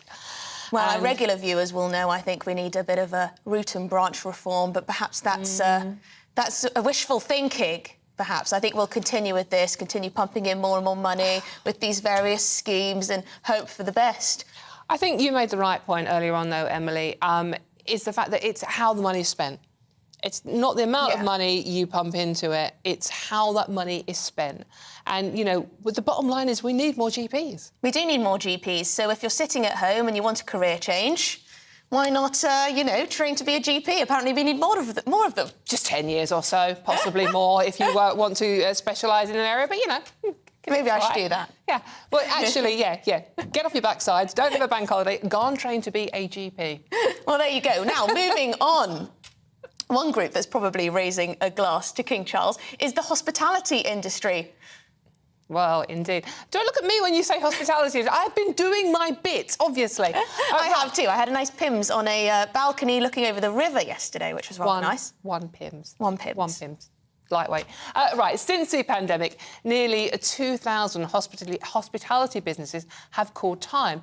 But the Coronation is expected to have delivered a £120 million boost in sales. So, joining us for more analysis is the CEO of the Nighttime Industries, Michael Kill. Good morning, Michael. Good morning. Michael, now, we see lots of mixed messages on bank holidays. Some people say they're bad for the economy because people aren't working. Others in the hospitality industry say they're great because people are spending money in pubs, in dining, in restaurants, in coffee shops, etc., etc. How's it been for you? What's your thinking? Well, it's been received very well. As you can appreciate, the pubs, restaurants, the broader spectrum of hospitality have done very well over the weekend and are still doing well today, with people having today off as well as a bank holiday Monday. So for us, we are without a doubt going to see over 1 million pints sold. And it's going to be a real boost for the hospitality sector in terms of their revenue. There are still huge challenges out there. As you suggested, we've lost a huge amount of businesses. We're now down to about 100,000 businesses at the moment in terms of the hospitality sector, down from over 110,000. So, for us, it's a welcome reprieve, but it's not going to solve everything, but it's definitely taken our mind off things and it's allowed us to celebrate amongst our communities. Michael, a lot of people have been pointing out that in terms of nighttime industries, opening hours are being cut short. So in London, for example, it's hard to find a pub that's open beyond about 11 o'clock, even at the weekend. Nightclubs as well aren't opening as late as in some European cities. Is this something you've thought about? We're always striving towards this 24-hour economy, but as you can appreciate, when you look at 24-hour economy, it has to be coupled with infrastructure, cab systems, bus systems, train systems, etc. Without that infrastructure, it's very limiting. And we have to grow that. We have to look at things like 24-hour hubs, etc. But, we do have a challenge across the UK, and we are challenged by some of those major cities across the world, like New York, Tokyo, etc., that really drive towards this 24-hour economy. So we've got a lot of work to do, but there are a lot of plans ahead, and many of the mayors, the metro mayors across the country are working towards a greater strategy about broadening the opportunities for operational hours to be extended. But that's a long-term provision that we need to sort of move towards. Michael, it's just not about, obviously, sort of like 2.6 billion for the hospitality industry over this weekend. And that equates to, I think we're spending on average around about £120 per person on the hospitality industry, which is fantastic news. But the thing is, I think we all accept that pubs have been horribly used and abused over the pandemic and neglected enormously. But it's not just about making money, is it? It's also about the service that the hospitality industry provides. Certainly local pubs in providing, sort of like getting people out into the community, certainly for maybe elderly, lonely people. Well, without a doubt, just this weekend, as you can appreciate, bringing together huge amounts of communities, wide age groups. Loneliness is one of the things that we work very well at. Our daytime pub network is really effective at bringing some of the older age groups out to enjoy a social environment, even to people watch. We have to understand sometimes that the hospitality sector is not just there as a commercial entity. It's there to look at things like physical, social, mental well-being. It shapes communities. It's meeting places. People do business there as well as meet old friends. So I think there's a really important part that we play in this network up and down the country is possibly undervalued at times. So for us, it's really important. And, what we are doing this weekend across the country, organising these street parties, which are resonating from pubs themselves, is a really important part of our community service. That's a really good point there. So, I mean, get out. I like to invest in the hospitality industry. We are going to actually go and invest in the hospitality industry later this afternoon. Michael Kill, CEO of the nighttime industry, thank you very much for joining us this morning. It's such an important message, and it's heartbreaking that so many pubs are closing down, and they just weren't supported. And wasn't there a time when there were multiple pubs closing every week, every day even, across the country? Yeah. We'll miss them when they're gone. We will, but, you know, it's not just the pubs, because there are less places now that people get out and socially interact. Not just the pubs, but, you know, less people are going to church now as well, so you don't have that opportunity. And I know it sounds old school, but things like, you know, sort of like going to bingo and things like that, and church halls, people aren't getting out and mixing as much. And I have to say that our local pub in East London did a brilliant job over the weekend, and it was a real community I like spirit. going to village pubs. You know, out in the sticks. You always get chatting to someone. Is this one intergenerational? Exactly. Is this one with the lacrosse pitches? That was the school, Dawn. That was the school. Schools and pubs are similar, aren't they? Aren't schools and pubs similar, or is that just, just in East London? Sorry, right, OK. Well, much more to come. Right, so should King Charles scrap the bank holiday? We'll find out what you think. But first, here's your morning news with Tamsin Robert.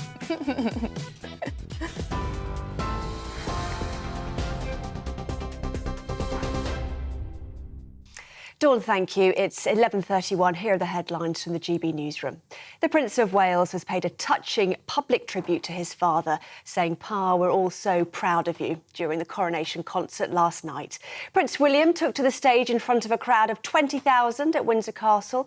He praised the King's decades of service, his campaigning on green issues and his support for people of all backgrounds and faiths. The royal family were there to see performances by Take That, Katy Perry and Lionel Richie, all of which were supported by members of the military band.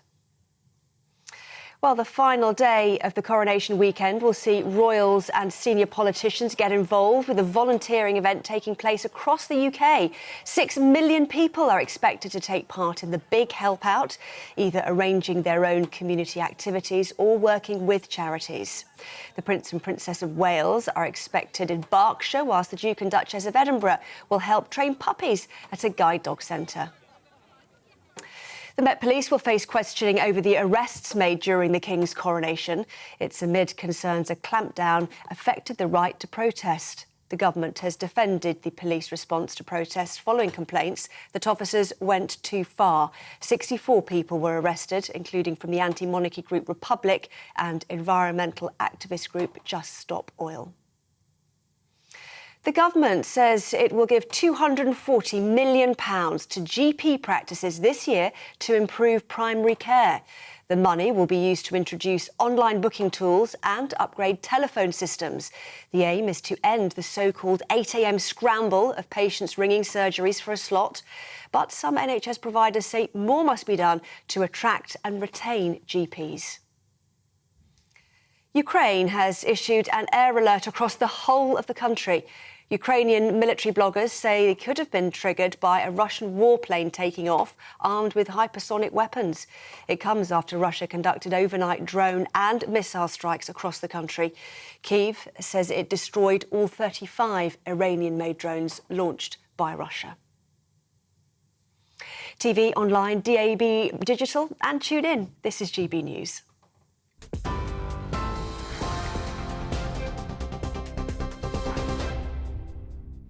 Direct Bullion sponsors the Finance Report on GB News for gold and silver investment.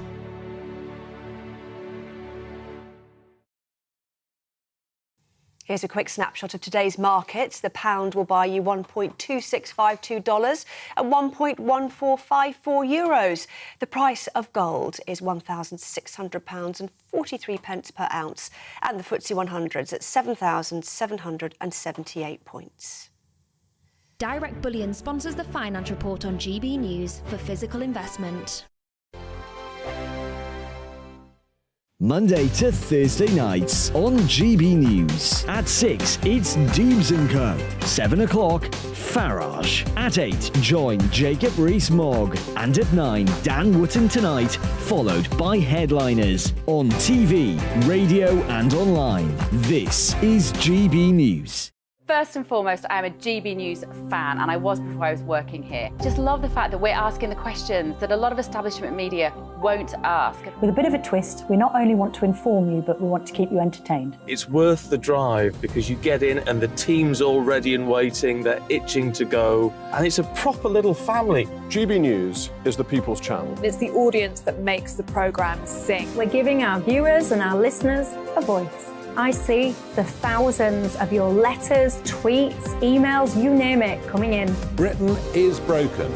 How on earth did we get into this mess? But more importantly, how do we get out of it? The establishment had their chance. Now we're here to represent you. It's time for something different.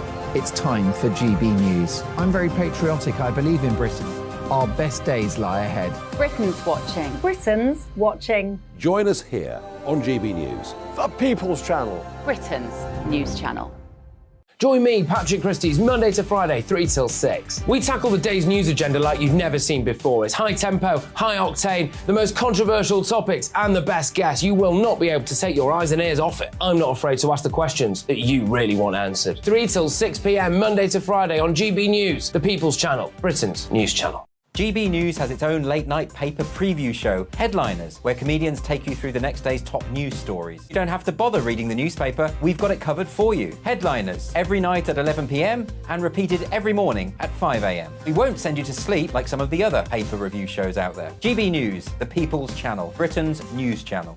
Join me, Camilla Tominey, on Sunday mornings from 9:30, taking the politicians to task and breaking out of SW1 to see how their decisions are affecting you across the UK. Bursting the Westminster bubble every Sunday morning, only on GB News, the People's Channel. Britain's watching.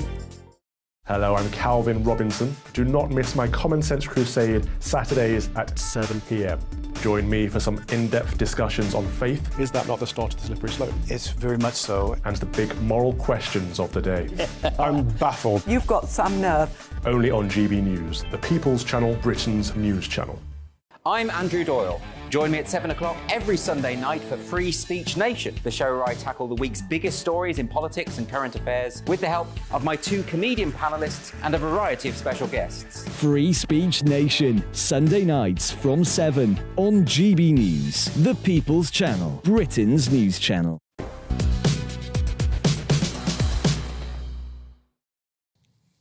Good morning, welcome back, and happy Coronation Bank Holiday Monday. It's 11:37. You're with To The Point on GB News. Yes, still to come this morning, King Charles sends his son Archie a happy birthday during the speech. But was that a dig at Harry? But first, it will be an interesting debate. Are bank holidays outdated? Our editorial director, we've probably just been sacked, actually, Michael Booker, has written an interesting piece on our website that King Charles should scrap the bank holiday. I am delighted to be joined again by broadcaster Mike Parry and social commentator Bushra Sheikh to discuss more. So, yes, we want to lay into Mick's column on our GB News website. He thinks a bank holiday is not a good start for the King's reign. Mike, take it away. Well, I think we have too many bank holidays, to be honest, because every time we have a bank holiday, the GDP of the country drops. People stop working. You're not, creating any wealth and all that. But I think this is a special occasion. What those who like bank holidays always tell us is, oh, they have loads of them in Europe. They're far more in Europe, far more in America. I don't care. I am not an idle person. In this piece here, Mick says that having been in the profession he's in, bank holidays have largely not been relevant, because you go to your editor on national newspaper and say, I deserve a day off on Monday, it's a bank holiday, probably say, yes, take it off, don't bother coming back. He hasn't observed the bank holiday for years and years, so perhaps he's a little bitter. Perhaps, but, I think it's important to understand, like I said earlier, that it's not always about work. It's not always about the economy and the GDP in this capitalist environment. This is about living and life. It's important to have time off.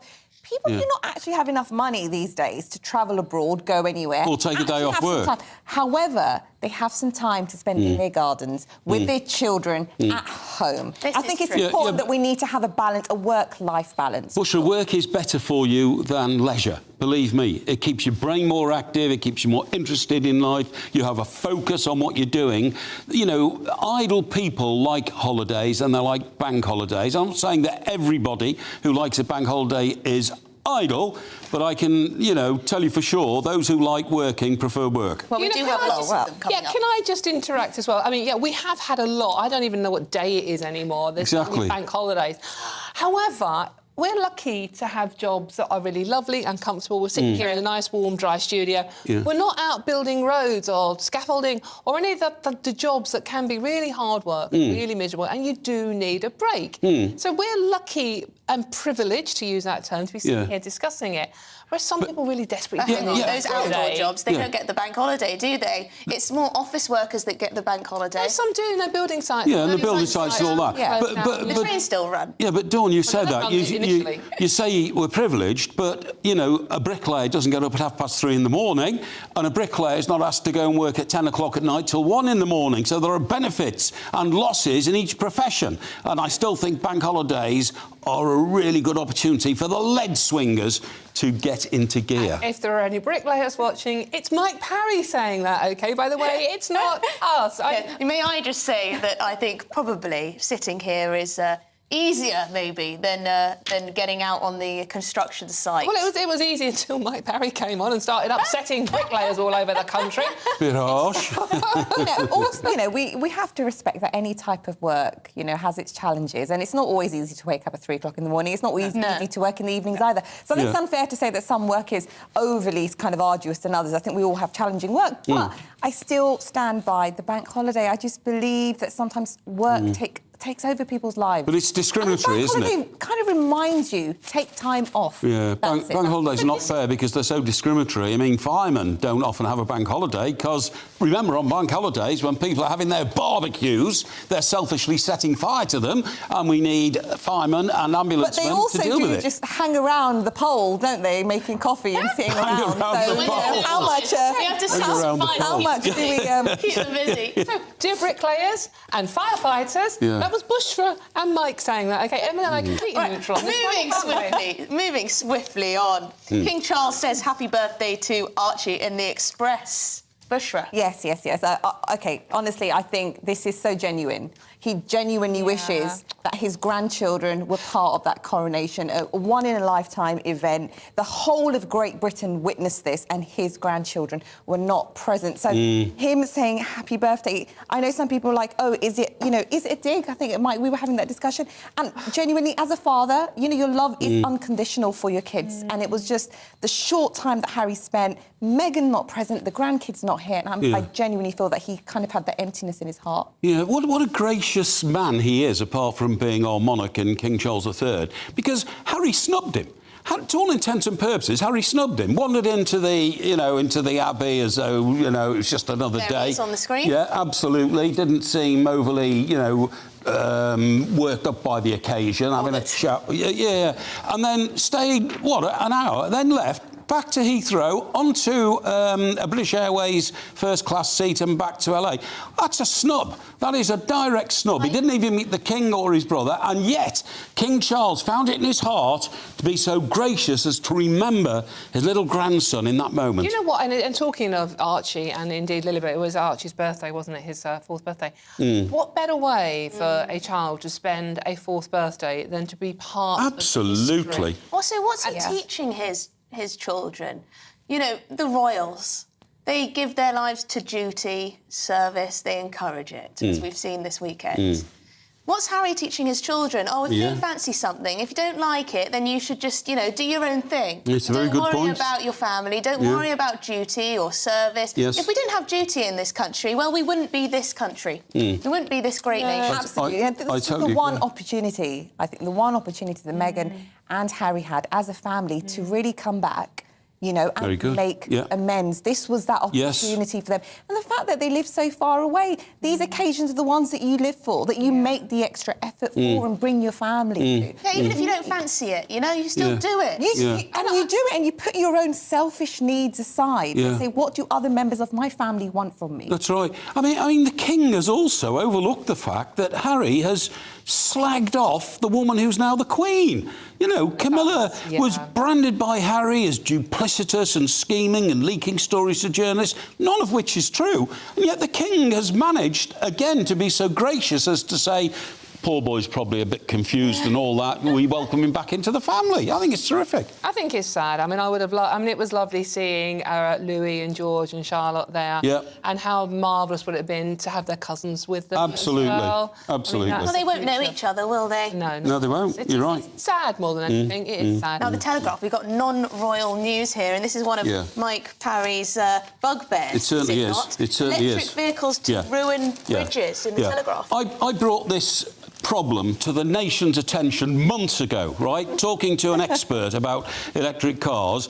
And in Nottingham, they're already examining the multi-storey car parks because electric cars are so heavy that if you have too many of them in a multi-storey car park, which was built for cars in the 1960s when Cortinas weighed about 1/3 of an electric car today, the car parks will collapse. Now, this has now been moved on. So we knew that already. There was a danger to multi-storey car parks. There's now a danger to bridges with the number of electric vehicles that could be on them. The average electric vehicle weighs about twice what a car did in the 1970s, 80s, and the roads are not constructed to hold them. I mean, why do people even entertain electric cars? Children have to go down mines in Africa to get the cobalt to make the batteries, OK? The tyres on an electric car degrade faster than tyres on an ordinary car, putting all that filth and pollution into the air. Why do people have even a moment for electric cars? But, you know... You started him on that one, not me. I did start him. I gave him an underarm bowl there. Yes, thanks, and they are so hideously expensive as well. Hideously expensive and so unreliable. That's the Mike, honestly, I think as time goes on and we understand more about kind of electric cars, I think these are the things and these are the obstacles that we will overcome. And those car parks will be reinforced, and hopefully these are the kind of challenges you have to knock them down. That we're facing. And I think electric cars are the future. Right now, we're in that middle stage where things are not so perfect, but at some point, I think they are going to be a car that every household will have. Yeah, but Bushra, we're relying on technology. Can you imagine this in the 21st century? Technology that when it gets cold, it doesn't work, because these electric cars don't go as far in the cold as they do in the heat, because the battery has to work harder. I agree. Few miles to go. Well, blimey, that's going back to the Middle Ages. But perhaps, you know, we're going backwards, not forwards. Perhaps, Mike, I hear you. Yeah. And I do agree with you to a large extent. Thank you. Perhaps you're being a little bit too cynical. You know, man has invented great things with a little bit of tinkering here and there. Yes. Could be the future. No, I don't think so. Give it a chance. Give it a chance. Going backwards. Mike. Let's just give it some time and let's see what the future holds for electric cars. I'm not going to rule them out. Also, you might not be allowed to drive anything else soon. We won't be able to drive soon because there won't be enough electricity. We would have to build about another 4 nuclear power stations in this country to provide enough electricity if only 30% of the population was driving an electric car. It's madness. We're already facing blackouts in the winter. In London, you get charged about 50 quid if you've got a diesel every time you get in the car. True. Indeed. I'm going to move on to a slightly less controversial subject. Only slightly less controversial, mind you. Bushra, this is your story from The Express, and this is animal testing for makeup. What's going on here? This is absolutely bizarre. Nobody knew about this. So animal testing has been banned since 1998. After 25 years, it is back. Cosmetic companies are allowed to test their products on animals again. So animal rights activists, of course, have just gone in and said, how has this happened? Because it was done underhandedly. Nobody knew that the government had passed this. But then we also know in 2019, they were issuing secretly licenses to cosmetic companies to do these animal testing if they applied for it. So, look, my position on this is that we have advanced so much. No animal totally should be tested for cosmetic purpose reasons, and why this has come back is a huge question mark for us. Do we know what they're doing? This is to align with EU rules, so I'm wondering, well, if we're Brexit Britain, we no longer have to align with EU rules. So why are we doing this then, Mike? Or do you not have the foggiest? First of all, I want to know, what are they doing to these little bunny rabbits? You know, I hope they're not putting... They're poking them in their eyes, they're putting things up their nose, they're also making them inhale stuff and seeing how they react. I'm sorry. Is it proper animals or is it... I would... It's rabbits. No, it's also rabbits. Yeah. I'm sorry. If I found anybody treating a rabbit like that, I'd bash them to pieces. I really would. You know, I'd get violent with anybody who started torturing animals like that. Look, makeup is a vanity thing, isn't it? So we don't need to torture animals. It's actually an essential, Mike. Well, you say it's essential, but some of us don't need makeup to look our best, you see. So I wouldn't say it's essential for everybody. But anyway, I appreciate that it's a necessity for a lot of people, but not to the extent where you torture rabbits. I won't have that. Yeah, but it's also shampoos and it's also conditioners and lots of...